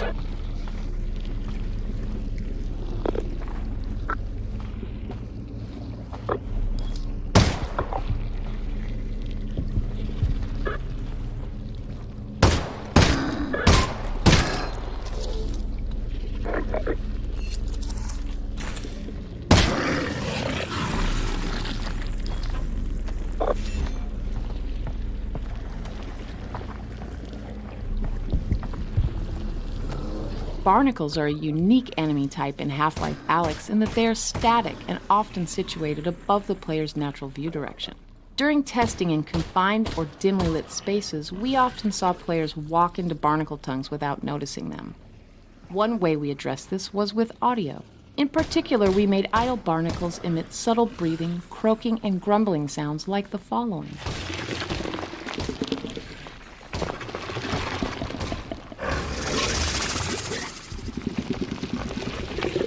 These sounds helped alert players to the presence of barnacles, and also made them seem like living creatures that were always active, not just a mechanical piece of gameplay that responded only to the player's actions. The head-related transfer functions available in Steam Audio were especially helpful, as they made it possible to accurately spatialize barnacle sounds so that the players could tell that the sounds were coming from above. Early incarnations of manhacks were frustrating to fight in VR, since their audio was not providing enough information about their location. They seemed to appear from nowhere, and even when close to the player, they lacked a dramatic presence. We tried a variety of layered sounds with varying distance fall-offs, but this often created more confusion, especially when multiple manhacks were nearby. Our ultimate solution to the problem consisted of two parts. The first was to make manhacks emit the following alarm-like warning sound when they first came into range or were deployed by a Combine soldier. The second part of our solution was to add more aggressive looping sounds with short fall-off distances. The short fall-off of these sound loops meant that this specific component of manhack's sound treatment would only be audible quite near the player. Thus, when players heard these sounds, they knew that manhacks had begun hunting them, and one or more was getting close enough to be of concern. Before Final Art was added, the cramped dark area of this level did not take players very long to traverse. But as the fidelity of the game increased, players spent more and more time getting to this point. As we learned over the years, too much time in dark underground areas can become fatiguing to players, and this is even more significant in VR. This outdoor section provides a change of pace and a brief respite from the dark. Not only does it give players something visually different and interesting to look at, it allows them to clearly see and assess threat in an open space, allowing them to get some easy kills with a little stress. It was also important to provide some variety here, as players are about to head into a dark area that requires precision shooting and flashlight usage.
So, when we get the Combine off of Earth, what are you gonna do? I'm going full production mode on the Russells, of course. Oh, of course. You'll be sitting on a landmine. Gold mine, yep. So here's the plan. Conservative estimate, I figure 1 year to get the world unconquered by the Combine, get them off the planet. So that's year 1, then another year to mass produce the Russells. Although, just quietly, we will need to rebuild society first, to get some basic infrastructure, jobs, money, that sort of thing. Otherwise people won't be able to buy them, So, 3-year plan. Let's slot the infrastructure thing in for year 2. Oh, yeah, definitely. You're gonna want to put that in year 2. This section, with a multitude of explosive barrels embedded in Zen overgrowth, was designed to switch up player expectations and change the pacing of the level. Prior to this point in the game, explosive barrels and canisters were used as offensive weapons. In this space, they're deadly to the player. If a barrel or canister does explode, it sets off a fatal chain reaction. This change in priority forces players to aim carefully and adds intensity without combat. This has the positive side effect of training players to utilize the pistol even more effectively. While the automatic alignment of the flashlight with a braced weapon is useful in direct combat, in this section we observed players taking advantage of the decoupled weapon and flashlight as they illuminated and targeted barnacles in the intricate Zen foliage overhead.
We decided early on that the environments we wanted to portray in Half-Life Alyx would benefit from an investment in high-quality volumetric lighting. This component of illumination is an indispensable tool, not just for creating atmosphere, but for drawing the player's attention to critical gameplay elements. Our system works in 3 phases. In the first phase, illumination from static light sources is captured in a 3-level hierarchical volumetric clip map surrounding the player. The highest resolution level of this clip map measures 1 cubic inch per voxel. The clip map is updated incrementally, less than once per frame, as the player moves throughout the scene. In the second phase, a compute shader ray marches in view space throughout the clip maps, accumulating static lighting, dynamic lighting, and volumetric extinction. The ray marching is performed every frame and employs temporal anti-aliasing to improve quality. In the final phase, we resample lighting and volumetric scattering from the prior phase for each eye once per frame. The result is a texture that describes, for any given view space depth, volumetric scattering and extinction, which we apply during forward rendering.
Combine. Rest. We always introduce new enemies at a distance, and never while the player is under duress. Here, the player is able to observe the Combine soldiers killing some wandering zombies, giving the player an idea of how powerful the soldiers are, and how they might operate in combat. We located the Combine far enough away that it was plausible that they would not notice the player, but close enough that the player could choose to engage, but remain relatively safe from return fire.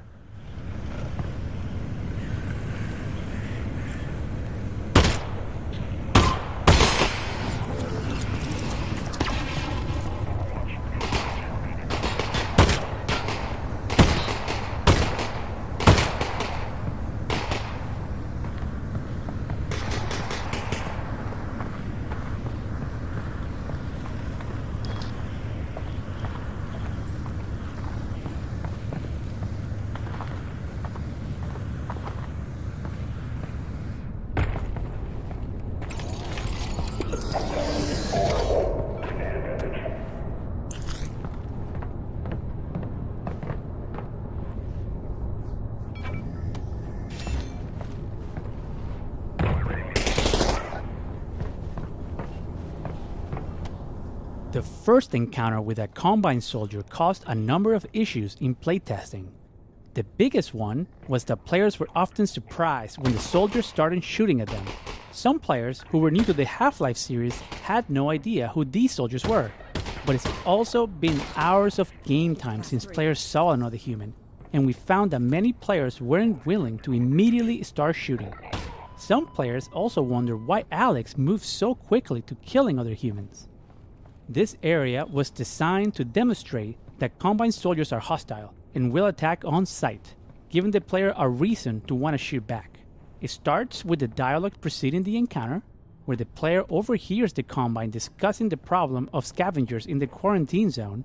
Then, when the player finally achieves visual contact with their first Combine soldier, they witness that soldier in the process of executing a civilian scavenger.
Squad's Soldier AI has been a mainstay of the Half-Life series, so we were excited to see how their design would be impacted by the move to VR.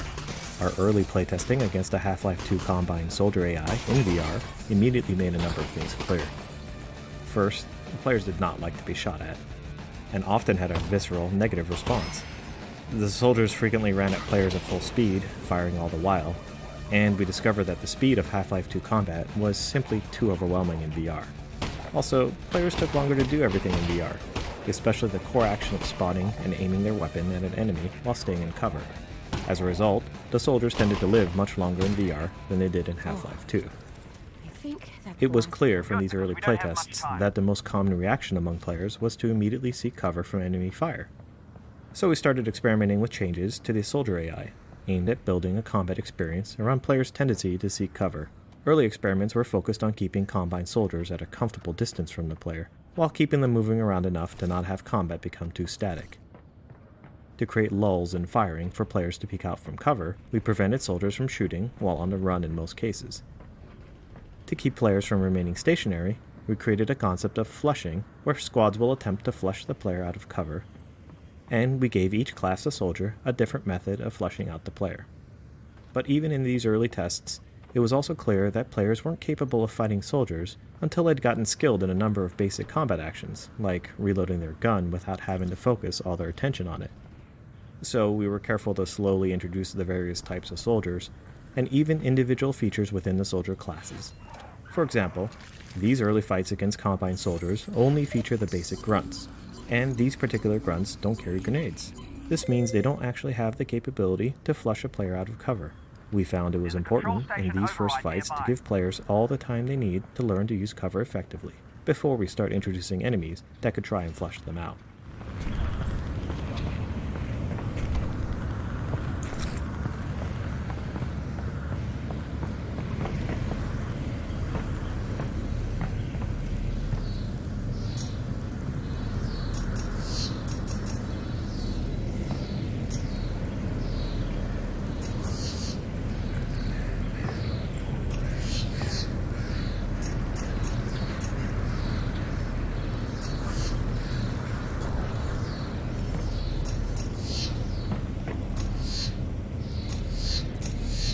There's plenty of time to get the override back online. Alright, I'll be able to stop the train right here. You sure you can do that? Absolutely. You just need to activate the terminal. Nice. Then you'll need to be ready for a fight. They're not going to give up your daddy. Right, that's the terminal there. I'm on it. Do hurry, though.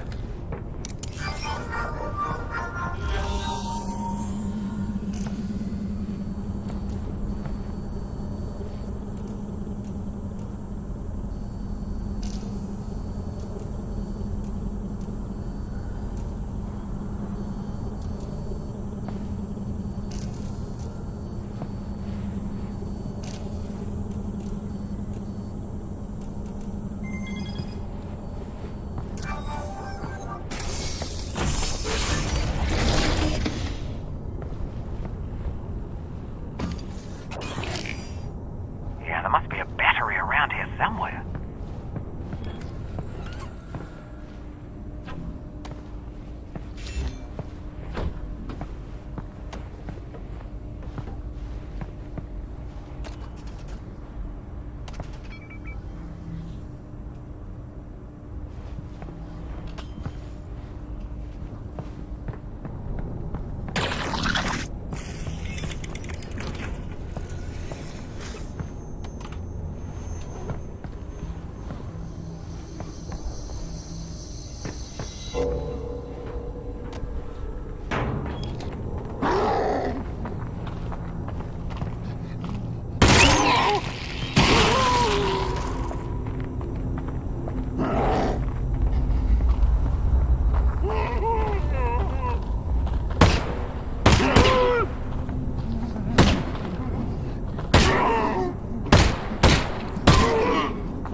Okay, no worries.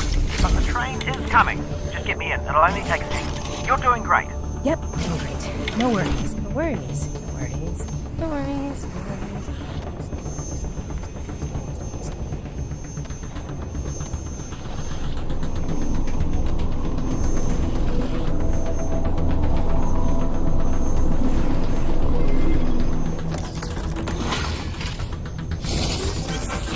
Okay, now just re-engage the system. Is this supposed to come off? That's the opposite of what it's supposed to do, Alyx. What do I do now? Well, don't panic. We'll stop panicking if you I'm are. not panicking. Yes, but I am. We need to find another way to stop this train. There's gotta be another way to stop it. 10 seconds, Alyx. Okay, just throw the switch there. 5 seconds.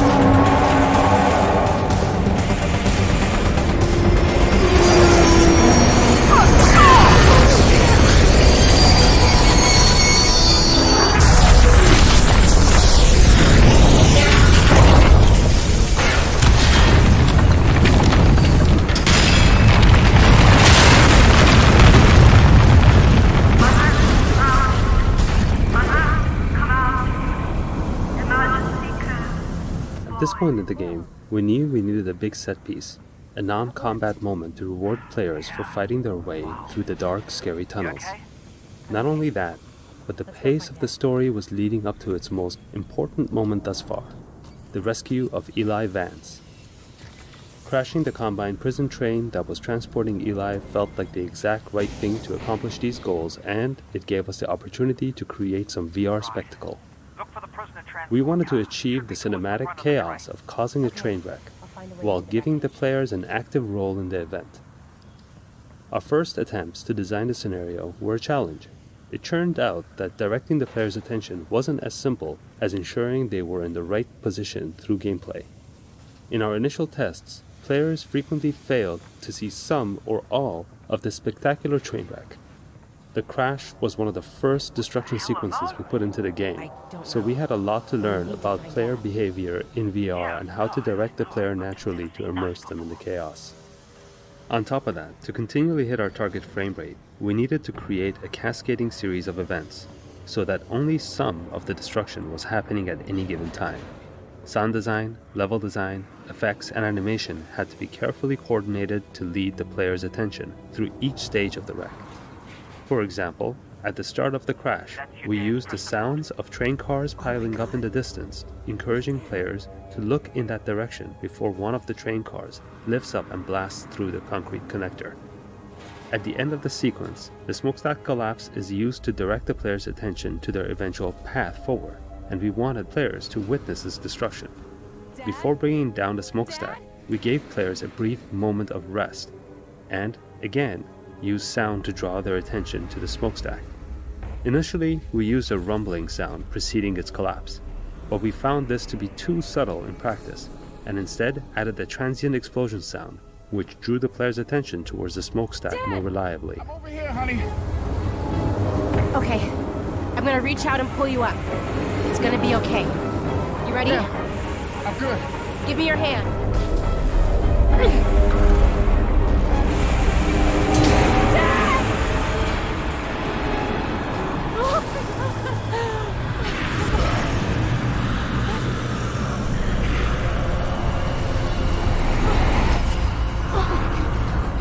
Alyx Vance, I have come to help, as I said I would. Thank you. Thank you. Just stay there. I'm gonna figure out how to get over to you. No! Alyx, listen.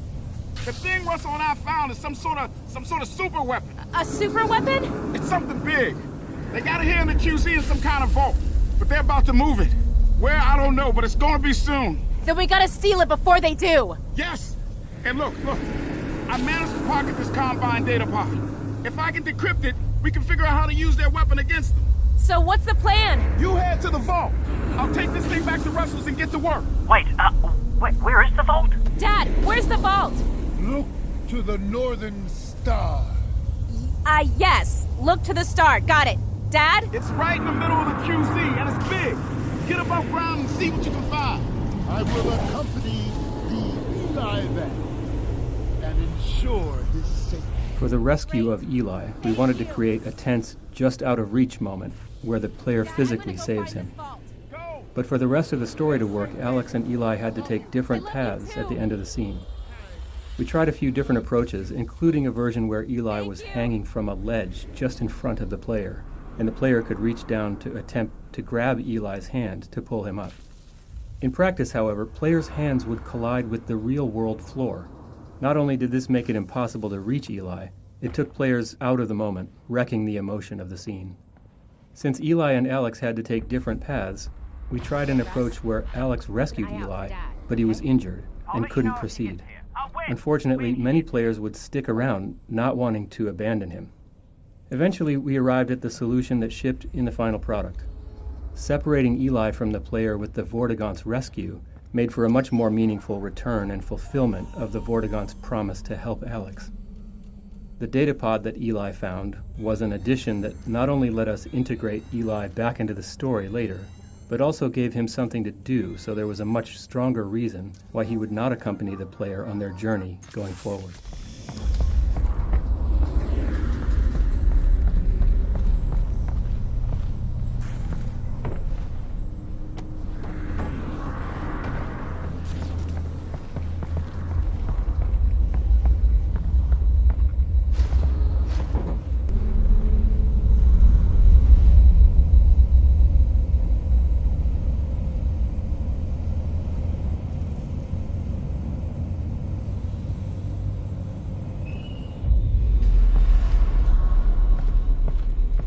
You know, it got a bit messy back there, but we did get Dad back.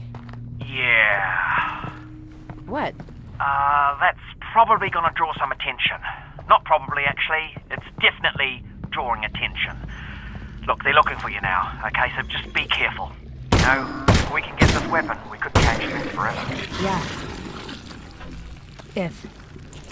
Look, I know we've only been working together for a few hours now, but I want you to know I'm proud of you. Okay, you're under a lot of pressure here. Wow.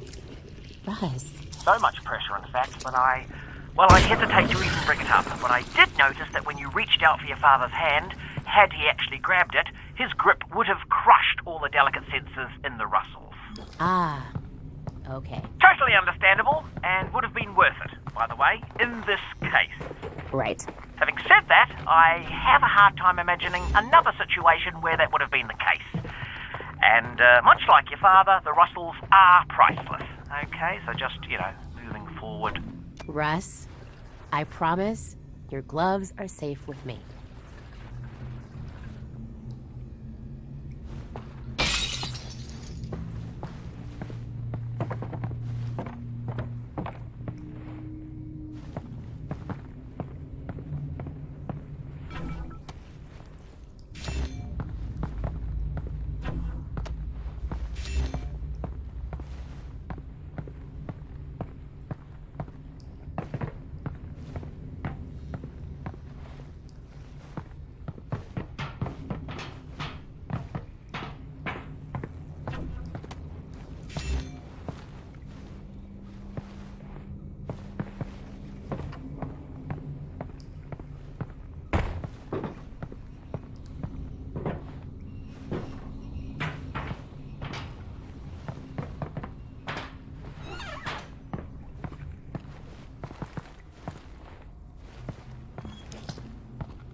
Early on in the project, we spent some time experimenting with the classic Half-Life crowbar. Playtests showed us that it was an interesting tool for our player to use in puzzles and world interactions, but we weren't very happy with how our melee combat efforts turned out. We felt it was really important that the crowbar was solid to the world and enemies, and that resulted in some tricky physics challenges. Players could easily push the crowbar into an enemy in front of them, because nothing in the real world would stop it. Indeed, without that real-world physical feedback, we found playtesters exhibited a wide variety of swing behaviors. Some would waggle the controller rapidly, others would put their whole body into it. At the same time, playtest response to our pistol prototype was very positive, especially around the more complex reloading mechanics. Faced with a potentially significant R&D problem in melee combat, we chose to refocus our efforts on ranged combat. It also didn't help that players all associated the crowbar with Gordon Freeman, not Alyx Vance.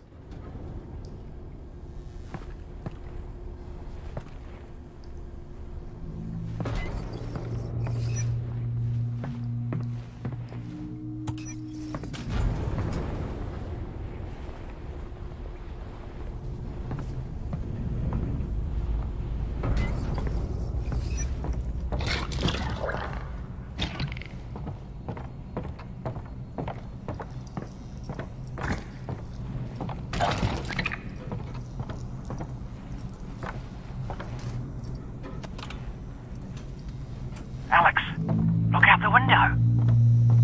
Holy crap. That's gotta be the vault. Yeah. Your dad didn't mention it was floating. So even if we make it there, we still have to get up to it. Oh, the cables! Look at all the cables attached to it. All we have to do is follow them. And break whatever's at the other end. And down comes the vault. Simple. Easy to follow. Yeah, I like this plan. This entire section of the map, from the start of the keycard puzzle up to this room, was added specifically to show the player the vault on its own. Without this little detour, players would otherwise have their first view of the vault at the entrance to the Northern Star Hotel, which was also when they would see their first Combine substation. So much new information all at once led many players to confuse the vault with the substation, or just miss it entirely, so we created this area of the train station to highlight the vault on its own. Even though players are required to enter this room to get the second keycard, they still wouldn't necessarily notice the vault outside, so we added some dialogue with Russell about looking out the window to see it. This may be a bit heavy-handed, but it was necessary to solve the problem of players not recognizing the vault when they saw it later in the game.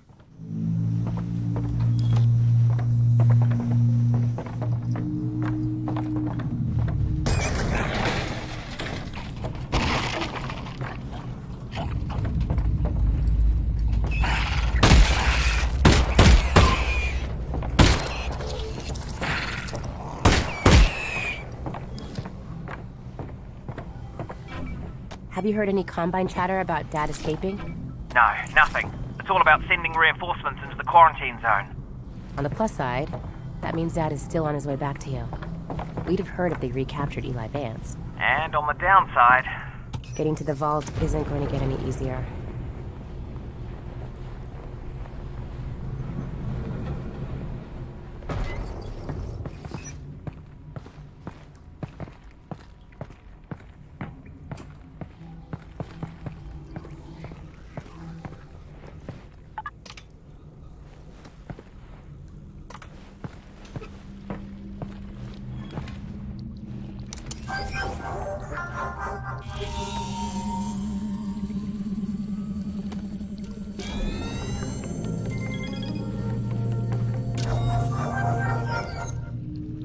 Ooh, grenades.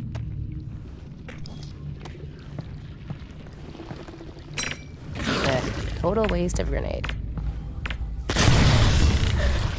worth it. Agreed.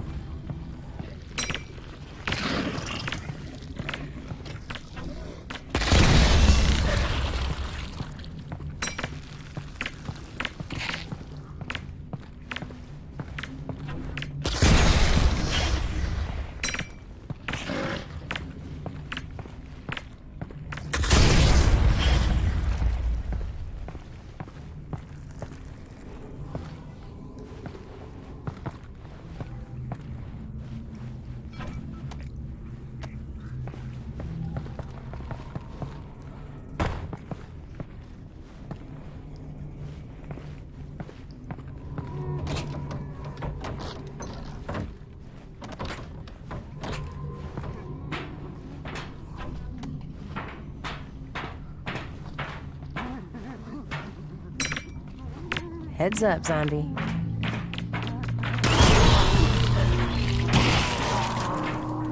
Look out.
Although it may seem obvious that throwing would be a trivial interaction to support in VR, a lot of nuanced work is required to get it to feel right. And if we were going to build puzzles like this one, where the player must throw an armed grenade through a high duct, throwing needed to work well. A typical VR game running at 90 frames per second will read the sensor data from the track controllers once per frame. This means the data is read every 11 milliseconds. That may seem like a short time step, but when throwing, a user can easily move their hand 15 centimeters or more in that amount of time. Additionally, the player may release the object by opening their hand or releasing the trigger at any point during their throwing motion. This makes reconstructing the act of throwing a virtual object an interesting signal processing problem. It's up to any given piece of VR software to derive the player's intent from the discretely sampled controller data, and we've learned a lot over the years about what works and what doesn't. In the lab, which we shipped in 2016, we sampled the controller's positional data every 11 milliseconds and used the sampled positions to compute the controller velocity at each time step. We then used an average of the computed velocity and direction over several frames before and after the object release to determine the velocity and direction to apply to the thrown object. Although this was functional enough to ship, it didn't always feel consistent, especially if the game's frame rate ever fell below 90 frames per second. Later, in the Index controller tech demo Moondust, we expanded on this algorithm by biasing towards higher velocity data. We also extended the SteamVR software interface to provide the controller's instantaneous velocity and acceleration data from the hardware inertial measurement unit, which is computed on the controller every 2 milliseconds. This meant that we did not have to calculate an estimate from the positions sampled by the engine only every 11 milliseconds as we had done on the lab. This was crucial to providing a more responsive feel, as it meant the throwing calculations were no longer tied to the rendering frame rate. After further experimentation, we arrived at the solution used in Half-Life Alyx, which takes 10 frames that preceded the release of the held object and averages the 3 frames bracketing the peak controller velocity in that time window. We have found that this tends to lead to a better approximation of precisely when the player intended to release the thrown object. This approach resulted in consistent, comfortable throwing, enabling us to rely on players being able to accurately throw grenades or any other objects with confidence.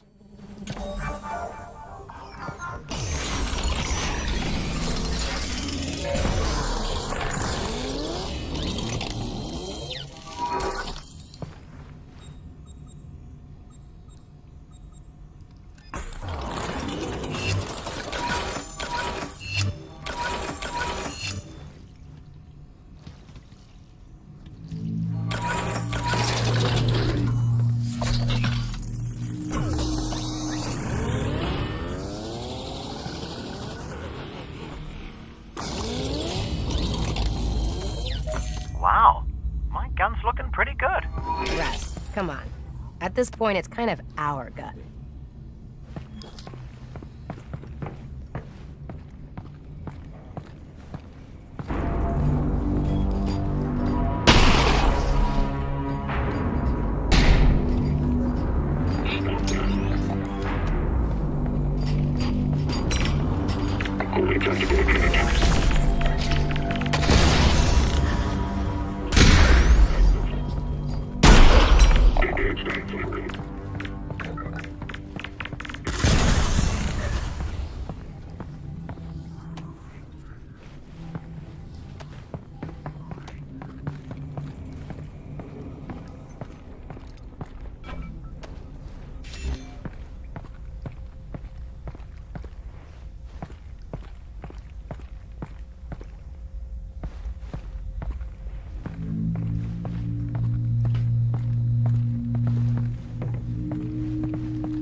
This optional toner puzzle is intended to train players not to blindly click on each junction without first understanding the implications.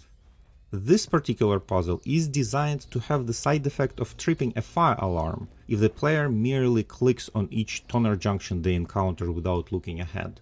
An observant player can easily solve the puzzle without tripping the alarm, but a careless player will trip the alarm, causing a Combine soldier to come storming around the corner to investigate the noise.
look to the northern star. I am. Why are you saying it like that? No. The Vortigaunt said, look to the northern star to help his friends, which sounds like Vortigaunt nonsense, but I guess it isn't. Oh, yeah. That does make more sense.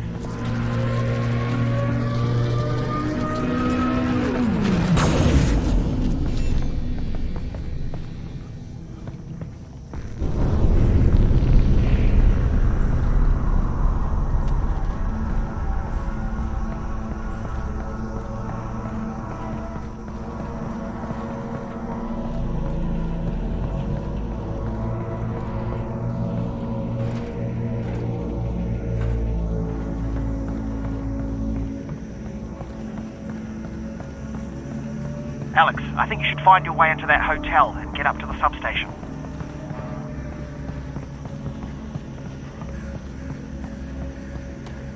Typical players spend up to 2 hours progressing through the interior spaces of the Northern Star Hotel, and we found in playtests that they often had trouble remembering their next goal of disrupting the Combine substation above. In earlier tests, the vault constantly reminded players of its presence by emitting a repeating abstract musical pattern.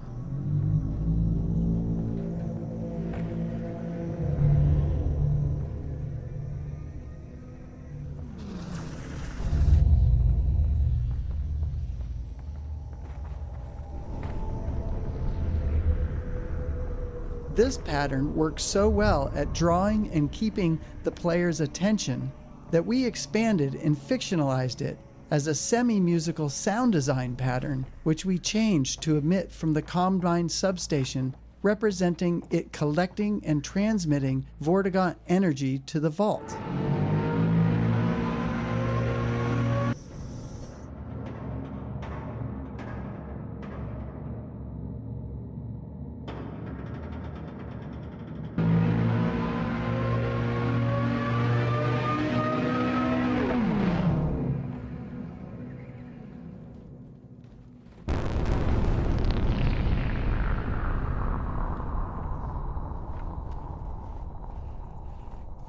While in the hotel, the player does not have line of sight to the substation, so we repeat this sonic pattern at varying volumes within the hotel, as a reminder of both the Combine substation and the vault outside. That was weird. And the power's out. Looks like we're taking the stairs. In fact, if you look closely at the Zen foliage when you are in the hotel, you will notice that it reacts visibly to the overspill of Vortigaunt energy as it flows from the substation.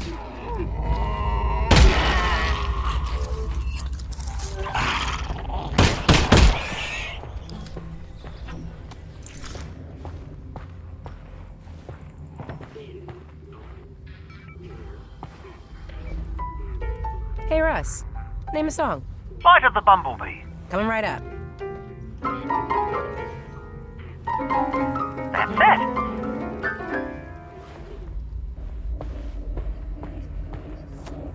We knew from previous VR projects that players would expect a high level of fidelity from their interactions with objects in the world, and during early testing of Half-Life Alyx, we received comments that objects were not making the sounds that players expected, given an object's material, size, and assumed weight. This led us to a more granular approach to physics sounds than we had used in prior products. For example, in the past, we would have used a single physics sound for all objects of a certain size and material. So, we would have had one sound to represent collisions of small metal objects, another sound for large wooden objects, and so on. For Half-Life Alyx, we built up a new library of object-specific sounds so that we could distinguish between similar objects, like a piece of silverware and a small metal can. Not only do we now have a library of almost 2,000 object-specific physics sounds, covering over 160 different objects, but we can further alter the sound at runtime based on an object's impact velocity and the hardness of the material it collides with. In some cases, we even layer in sounds representing an object's contents, such as matches in a matchbox or fuel in a jerry can, which can be heard when those objects are shaken by the player or collide with something at high velocity. Let's go back to the elevator plan. I'm gonna get the power back on. Given the large number of bottles throughout the game, and the fact that they feature so significantly in the distillery gameplay, we decided to make interacting with them as interesting as possible using a procedural liquid effect. Each bottle is assigned a random fill level, and values for the amount of liquid agitation and foaming are calculated based on the bottle's movement. This is stored in the object's tint colour, which is otherwise unused. The shader calculates the liquid level based on the bottle's orientation in game. Since the amount of liquid visible in a bottle as a proportion of its height is different when oriented upright, sideways or upside down, different values are used for each in order to preserve the apparent volume of liquid inside. The liquid's surface is then displaced by a number of sine waves, modulated with the agitation value to create rippling waves. The areas determined to contain liquid, as opposed to air, take on the colour and refraction index values of that liquid. Bubbles and foam effects are added based on the agitation and foaming values. These are procedural and can be modified to create a variety of different behaviours. Several layers of bubbles are created in a local view space relative to the object, so that they're stable from frame to frame, and can always move upwards relative to gravity. Artists can set a variety of parameters per liquid, such as colour, glow, foaming potential, wave properties, and a meniscus at the surface of the liquid which curls up around the edges of the volume, helping to communicate the viscosity of the liquid. The refracted environment seen through the glass and liquid is sampled from the same cubic environment map of the local area that's used for reflections, and so the bottles are effectively opaque and do not have to blend with the frame buffer in the way that transparent objects normally do. This was a strategic design choice, as along with storing the physics data in the tint colour, it means that the bottles can be rendered together as a batch in arbitrary order, which is critical for graphics throughput. In the end, the refractive liquid effect allows for a variety of interactions to take place at a fidelity that is especially compelling with tracked hand controllers in VR. Power's back on. Let's check the elevator.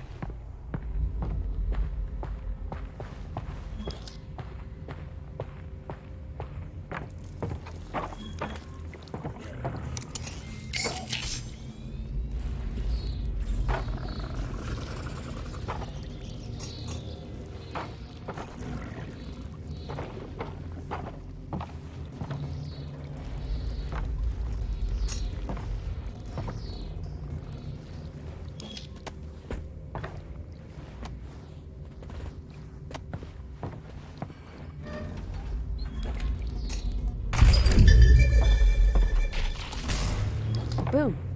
Power back on.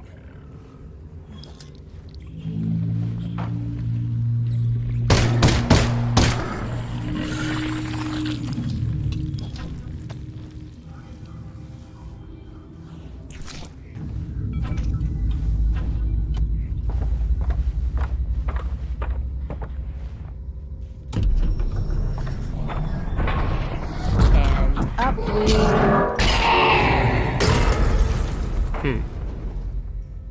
Looks like we're taking the ladder.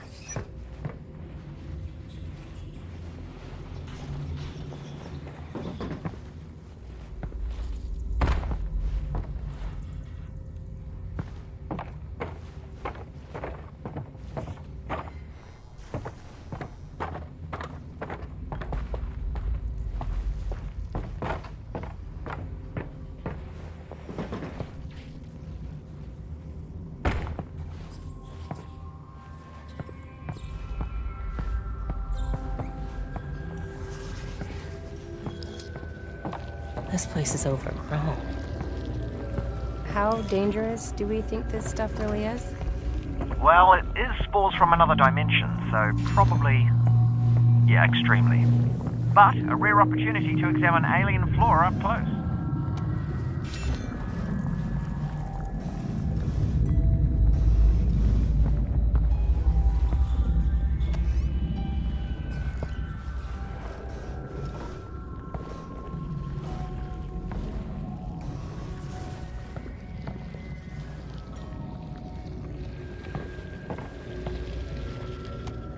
The Zen flora in this area animate in response to the Vortigaunt energy pulsing from the Combine substation outside.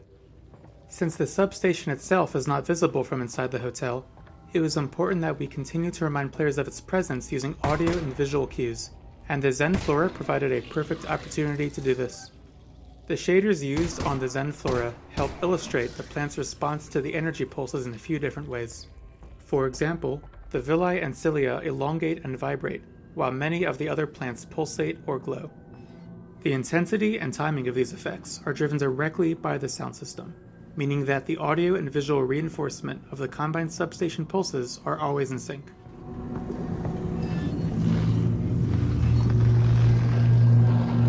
Oh, careful of those pustule things. They're looking a bit ticked off the closer you get.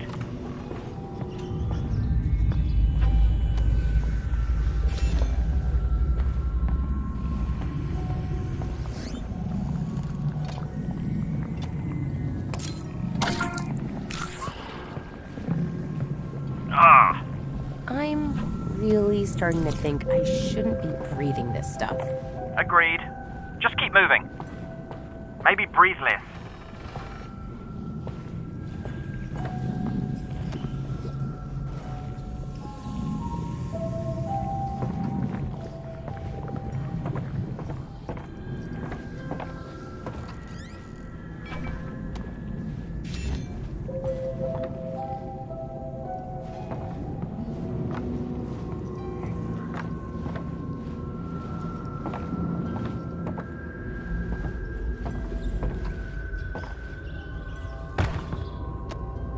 Breaching the quarantine zone revealed a new hidden secret of the city.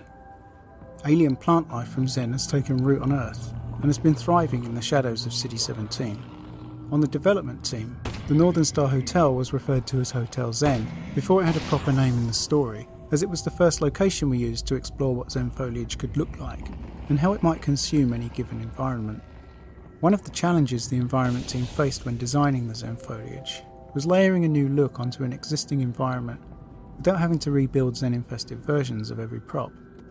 We relied heavily on texture blending and kit bashing of Zen foliage shapes to handle most of the big environmental changes when Zenifying a scene. We also added some new features to our level editor, Hammer, which allowed for more creative manipulation of assets to reduce repetition. For example, we could pose certain types of meshes such as the Zen tentacles. These could be placed, scaled, stretched and manipulated to snake through an environment, giving a handcrafted look without every asset having to be built for a specific location. These elements were editable in Hammer so they could be adjusted at any time, but were baked into static meshes when the map was compiled to improve their runtime performance.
Oh, that's not good.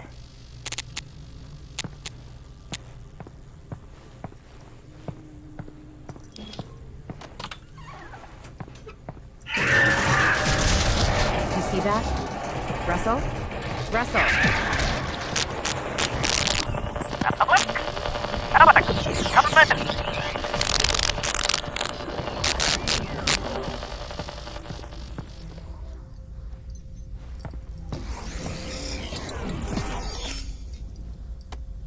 The Reviver, one of the new enemy types introduced in Half-Life Alyx, arose from our observation that playtesters enjoyed searching their environment in VR much more than they had in traditional games.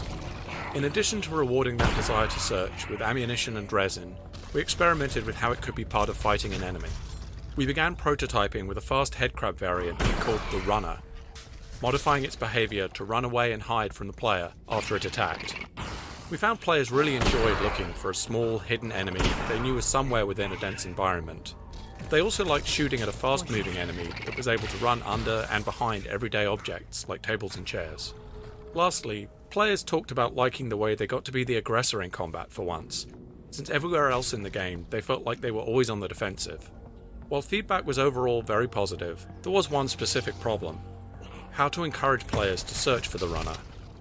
After a few Runner encounters, we found players would start to realise they didn't have to look for the Runner at all. They could simply wait for it to run away and then leave the room. So we started prototyping various ways in which the Runner could become more dangerous if not found, setting up a time pressure where players had to find the Runner quickly or the situation would get worse. After some experimentation, we landed on the prototype where the Runner could revive a fallen zombie and become a new kind of foe, one that was more dangerous than a Runner or zombie. After this change, the Runner was renamed internally to the Reviver, and we began assembling the various encounters around it. It took a lot of playtesting to balance out all the various elements of the Reviver fights, because they involved multiple separate stages: combat versus the Reviver, searching for a hidden Reviver, and combat versus a revived zombie. In the end, we still didn't feel like we'd created enough of a foolproof reason for players to need to search for hidden revivers, so we turned the Reviver's heart into a key, requiring players to collect it. An enemy's animation can elicit a powerful emotional response from players, especially in VR. While developing the Reviver, we learned that sometimes a character performance can have unintended consequences. In our initial Reviver prototypes, we simply used a blue-tinted headcrab model with rudimentary electrical effects. The prototype was successful enough in playtesting that we decided to invest in a new, purpose-built model for the Reviver, with electrical skin and improved effects. Players identified the new Reviver successfully in the game, but we ran into a new problem. Players didn't want to fight it anymore. While the blue headcrab was easily identified as something dangerous, the new model was something that players had to evaluate from scratch, and they didn't necessarily see it as threatening. In fact, the animations authored for the new Reviver model were interpreted by many players as friendly or even cute. Players would often approach the creature to try to pet it, or worse, refuse to kill it to retrieve the required puzzle piece, blocking their progression in the game. If they did then realize that they were going to have to kill the cute creature to proceed, they felt horrible having to go through with it. To fix this, we reauthored most of the Reviver's animations, making it significantly more unsettling and menacing. We also made the Reviver more aggressive by adding a jump attack if the player got too close. With these changes to animation and behavior, players once again were fighting the Reviver as intended, and they no longer wanted to take it home as a pet.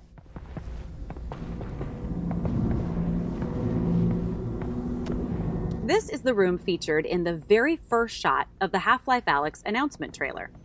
It's not an obvious choice for that use. The room is dark, not particularly colorful, and it's a pretty pedestrian corridor.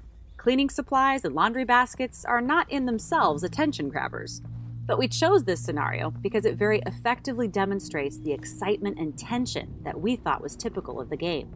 All game trailers require careful design. Conveying a game's core experience in just a few moments is tricky, even at the best of times.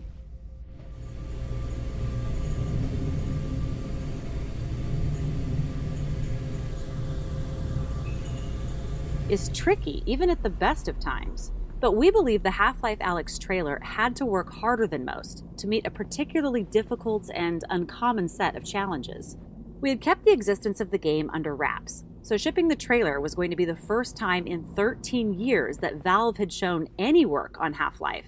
On top of that, the trailer had to quickly communicate that Valve had chosen to make the next installment of Half-Life a VR game.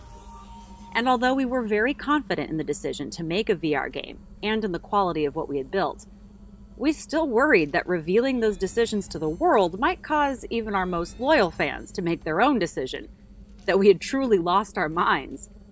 Those of us working on the trailer knew it had to make people so excited that they could put those worries aside. The trailer also had to clearly convey that the game was not Half-Life 3, meaning that it did not take place after the events of Episode 2. Half-Life Alyx was, instead, a prequel of sorts, occurring between the events of Half-Life and Half-Life 2. In addition, the trailer had to show depth, variety, familiar characters, and enough novelty and surprise to get across to the viewer that this was really and truly a full-fledged installment in the Half-Life series, not a small VR experiment or a spin-off. This was a tall order, but the entire game team rallied around the effort because everyone understood the value of the work. We're just as proud of the result we achieved in the trailer as we are of any other part of Half-Life Alyx. Half-Life Alyx supports 3 types of player movement: continuous movement, shift teleport, and blink teleport.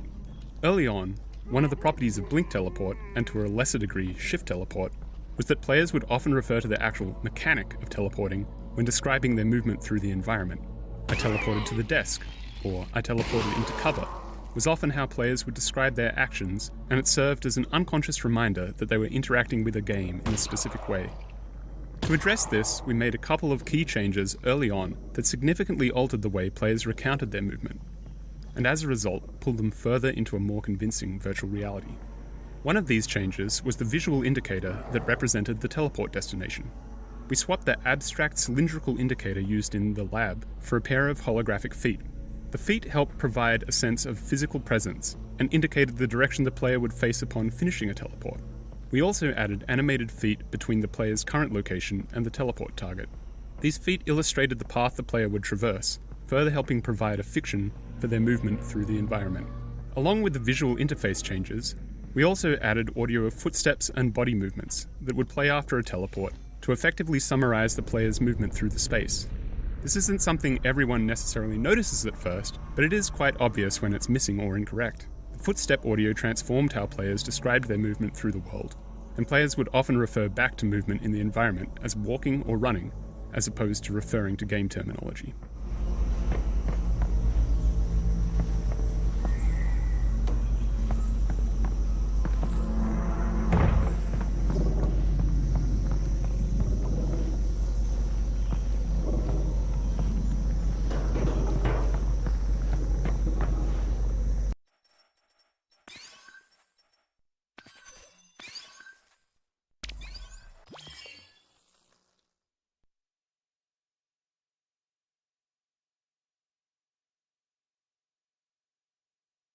Variety, familiar characters, and enough novelty and surprise to get across to the viewer that this was really and truly a full-fledged installment in the Half-Life series, not a small VR experiment or a spin-off.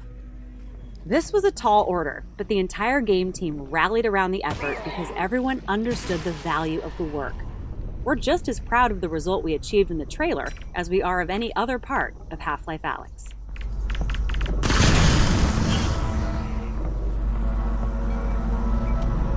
Half-Life Alyx supports 3 types of player movement: continuous movement, shift teleport, and blink teleport. Early on, one of the properties of blink teleport, and to a lesser degree shift teleport, was that players would often refer to the actual mechanic of teleporting when describing their movement through the environment. I teleported to the desk, or I teleported into cover, was often how players would describe their actions, and it served as an unconscious reminder that they were interacting with a game in a specific way. To address this, we made a couple of key changes early on that significantly altered the way players recounted their movement, and as a result, pulled them further into a more convincing virtual reality. One of these changes was the visual indicator that represented the teleport destination. We swapped the abstract cylindrical indicator used in the lab for a pair of holographic feet. The feet helped provide a sense of physical presence and indicated the direction the player would face upon finishing a teleport. We also added animated feet between the player's current location and the teleport target. These feet illustrated the path the player would traverse, further helping provide a fiction for their movement through the environment. Along with the visual interface changes, we also added audio of footsteps and body movements that would play after a teleport to effectively summarize the player's movement through the space. This isn't something everyone necessarily notices at first, but it is quite obvious when it's missing or incorrect. Footstep audio transformed how players described their movement through the world, and players would often refer back to movement in the environment as walking or running, as opposed to referring to game terminology.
Compared to our traditional first-person experiences, in VR we found it was sometimes all too easy to create an intense atmosphere.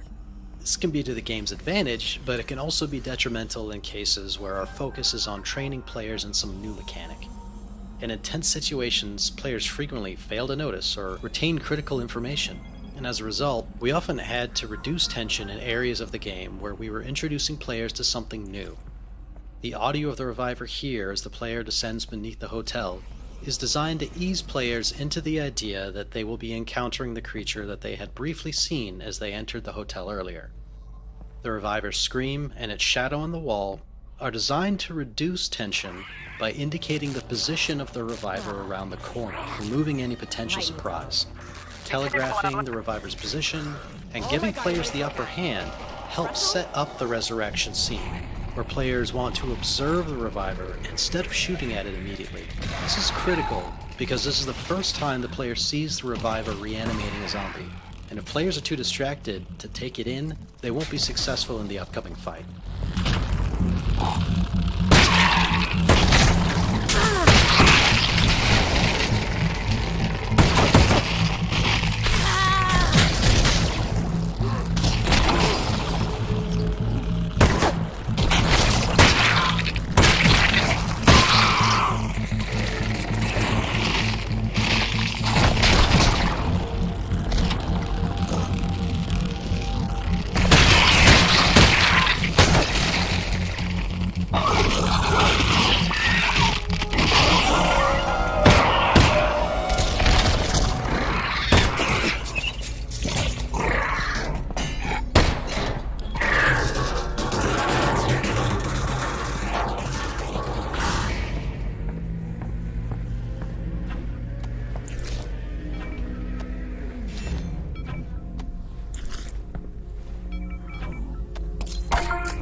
What happened? New development? It went into a dead guy. No! Yes. I had to shoot both of them. It was nuts, Russell. It sounds nuts! Oh, it was. One of the challenges with the Reviver's resurrection mechanic was training players that the Reviver was the target, and the zombie was effectively just an inert vehicle that could not be damaged. This was a significant departure from what we had been training players to expect. Up until this point in the game, players would see a zombie, shoot at it, and as long as they hit it enough times, it would die. The Reviver breaks that expectation, and in early tests, players thought the game was broken when the zombie wouldn't die or even react to being shot. We had to make a number of changes to revive zombies to train players that this behavior was intentional. First, we designed the revived zombies' introduction animation to use particle effects and audio to draw attention to the changes that result in this new type of combat. Second, we substituted in dull particle and impact sounds to make shooting the zombie feel less impactful than it did in previous encounters with ordinary non-revived zombies. And finally, we modified the revived zombie so that it doesn't play any flinch animation or respond to bullet impacts, further communicating to players that its behavior is different. We also used the Reviver itself to illustrate the new combat experience. Electrical effects were added to indicate the Reviver's movement inside the zombie, with a bright pop and glow as it emerged at a new location on the zombie's body. With these new visuals and satisfying impact sounds and screeches from the Reviver when hit, playtesters were no longer confused and consistently enjoyed the new combat mechanic. In our early designs, a revived zombie was just an invincible zombie with a moving vulnerable spot. Playtesting revealed this to be less tense and threatening than the Reviver on its own, and since we wanted the revived zombie to be a higher stakes adversary, we needed to enhance its offensive capabilities. As a natural extension of the electrified nature of the Reviver, we chose to create an electrical field around the revived zombie, so that players who got too close would take heavy electrical damage. This worked well for many playtests, until we observed a player who was a proficient real-world marksman. This player was able to easily defeat the revived zombie without ever being threatened by it. In response, we gave the revived zombie its electrified ground counterattack, which forces players to change positions to avoid damage. This created a cadence of attack and retreat that was more tense and satisfying for all players. Since a VR game must always be rendered from a virtual camera that matches the player's own point of view, we have limited opportunities to control what the player sees. Elevators are one of the few tools we have in VR to direct the player's view. A rising elevator like this one can be used similar to a crane shot that you might see in film, going from one elevation to another, revealing a beautiful vista or dramatic story beat. In VR, elevator rides can be challenging to make comfortable, as the motion of the virtual elevator is inconsistent with the player's own vestibular system. We found that we can make the elevator rides in Half-Life Alyx comfortable enough for most players by moving the elevator slowly and limiting how much the player could see out of the elevator. This particular elevator was initially far more open, but we gradually introduced more and more visual obstruction to the design so that the player always had some significant portion of the elevator in their field of view. This meant that we were able to get the dramatic reveal of the hotel exterior and Combine substation we desired, but players were comfortable since they could always see the elevator, which was in their own frame of reference. Not to be a worrier, but shouldn't Dad be back by now? Well, let's think about it, Alyx. He's on foot, moving at 3 miles an hour. Plus, he's a fugitive. He's only got one leg. There's obstacles, no direct path. You know what? I'm not going to lie to you. He should be back by now. Yeah. So I should be worried. Normally, yes. But you're the one headed towards the danger, so I'd say we should be the ones worried about you.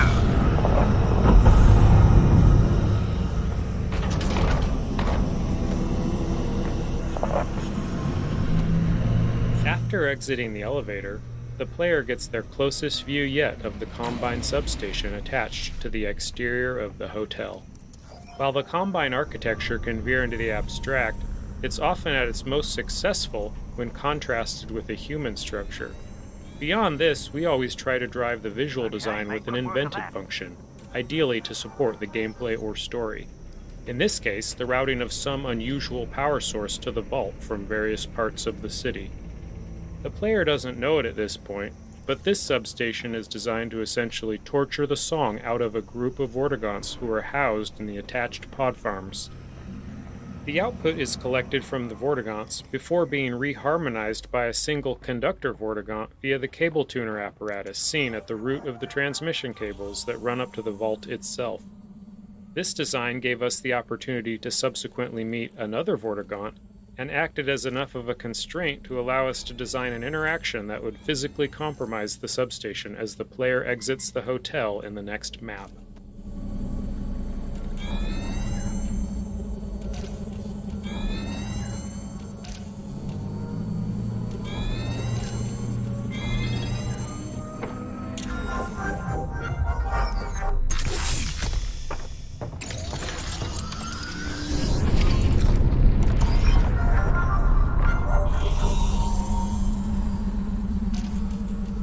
You've almost got it.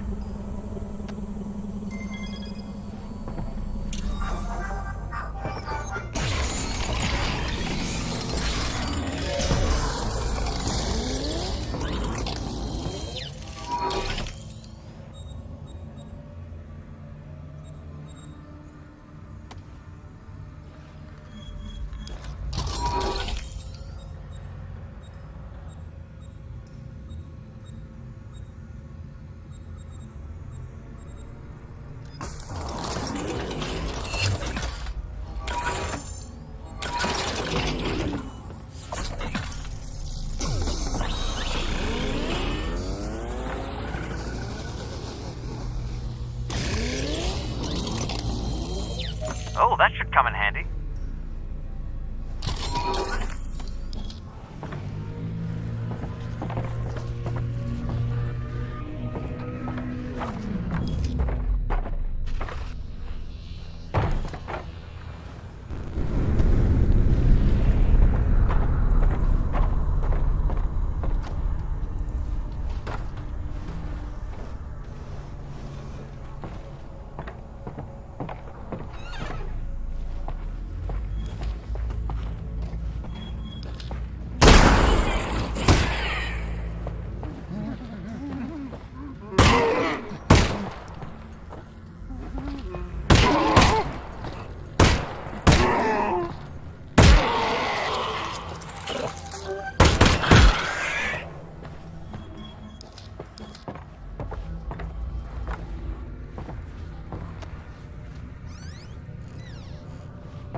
Uh-oh.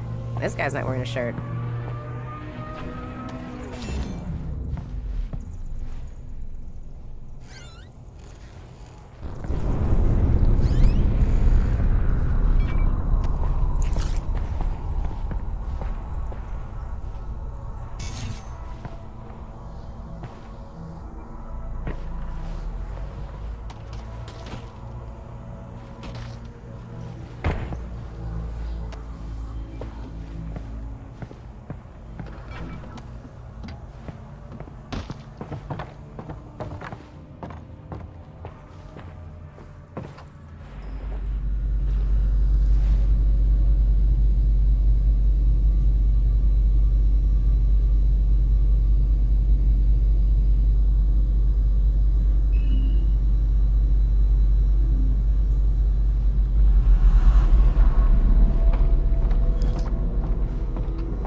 Zen foliage has been designed to respond to the player in a number of ways.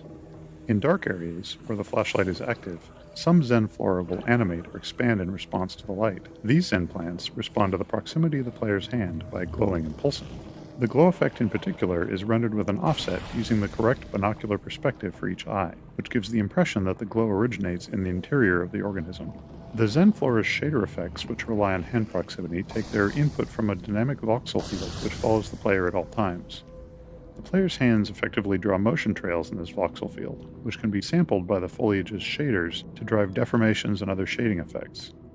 If the player moves their hands quickly, they produce motion trails in the voxel field. If they hold their hands still, they produce a radiating force. These different types of motion characteristics allow us to create different behaviors in the foliage to give it a bit of extra personality.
Particle effects present an interesting challenge in VR due to stereopsis, which is our ability to discern the depth of objects from two slightly different views of the world we see from our two eyes.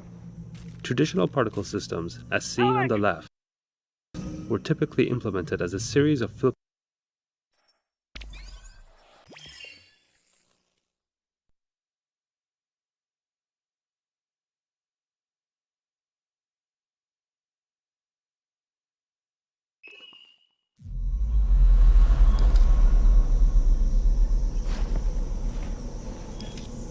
Particle effects present an interesting challenge in VR due to stereopsis, which is our ability to discern the depth.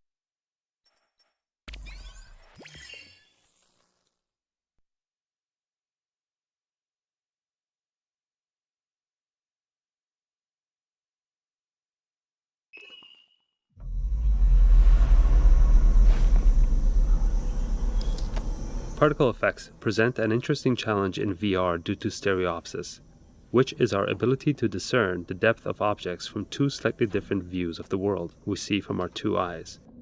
Traditional particle systems, as seen on the left, were typically implemented as a series of flipbook images displayed on relatively large polygons, which orient to face the player.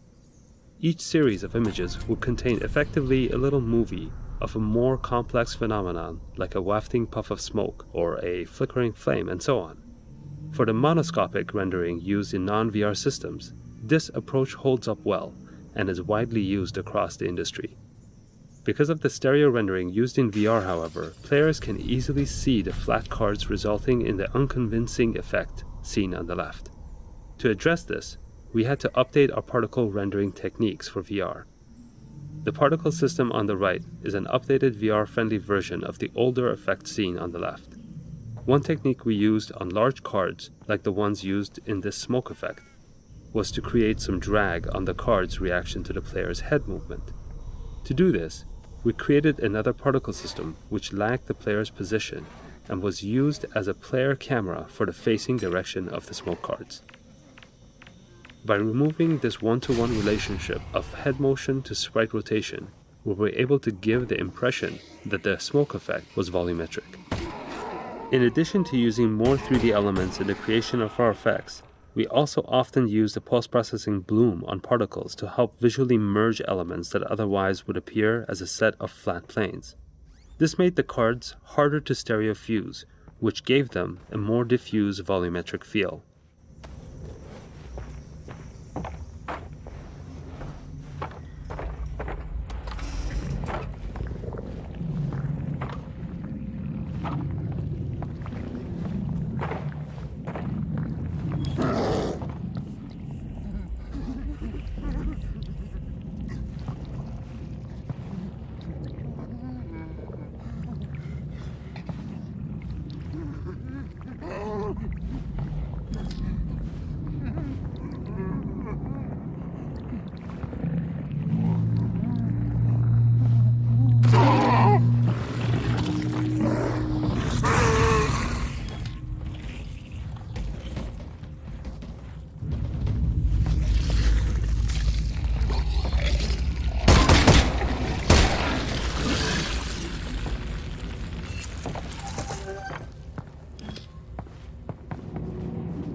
One of the tenets of Half-Life game design is creating crafted, moment-to-moment experiences that players participate in as they progress through the game.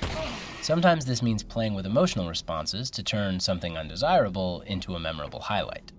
This collapsed section of the hotel features this type of experience. Players are often instinctively pulled to the safest looking location in a given area, and here that would be the well-lit corridor above. But when they get there, they find their way blocked by a Combine power shield.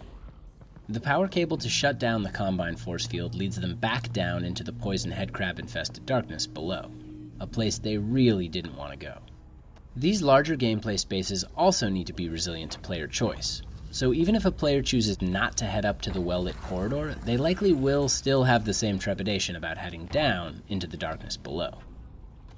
After the player has braved the darkness and sheltered themselves in the lit room where they're safe from the wandering headcrabs, they're faced with the daunting task of cutting the power to the Combine force field, because this has the side effect of plunging the area into darkness. Not only does that make the situation worse, since the player must make their way out of the pitch blackness with only a flashlight, but the path to the exit is back through all the poison headcrabs. We spent a lot of time tuning this experience through careful playtesting and evaluation, and often, when recounting their travels through the hotel in post-playtest discussions, players would recall this moment of being plunged into darkness as a high point, managing to combine a feeling of amusement with the overall sense of dread.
Alyx, it's your lucky day. That Combine weapon's unbonded. How are you sure? It's still in the case. They never leave them in the case. Nice. I didn't even need to edit your genetic code. I know. You'd love that. It's okay. There'll be a next time.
Oh, man.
Last 4 shells.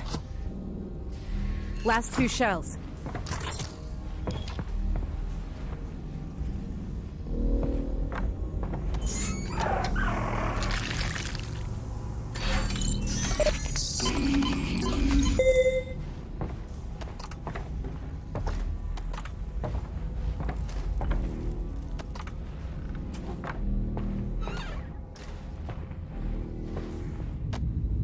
A common game design problem is that of resource placement, and this spot in the game is a good example. Players have just left an area where they acquired the Combine submachine gun, and whenever they get a new weapon, we try to give the player the opportunity to experiment with it right away. So, right after the SMG, we make sure to give the player a bunch of ammo for it, and a supply of not too threatening enemies, in the form of confined zombies and wandering headcrabs to experiment on. But playtesting has shown us that there's a wide range of ways that players respond to that setup.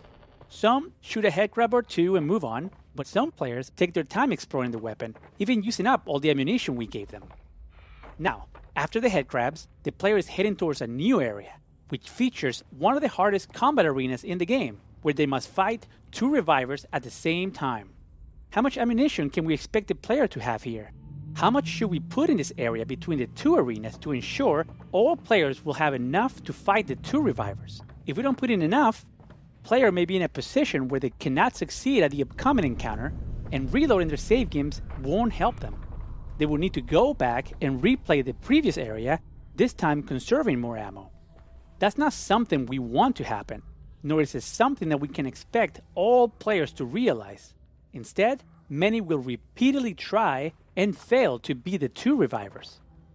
So, at its core, the problem with resource placement is that the dynamic range of resources carried by players can be significant, and it gets even wider as the game progresses. In Half-Life Alyx, we would see some players end the game with barely any ammunition, while other players had over 1,000 unused rounds.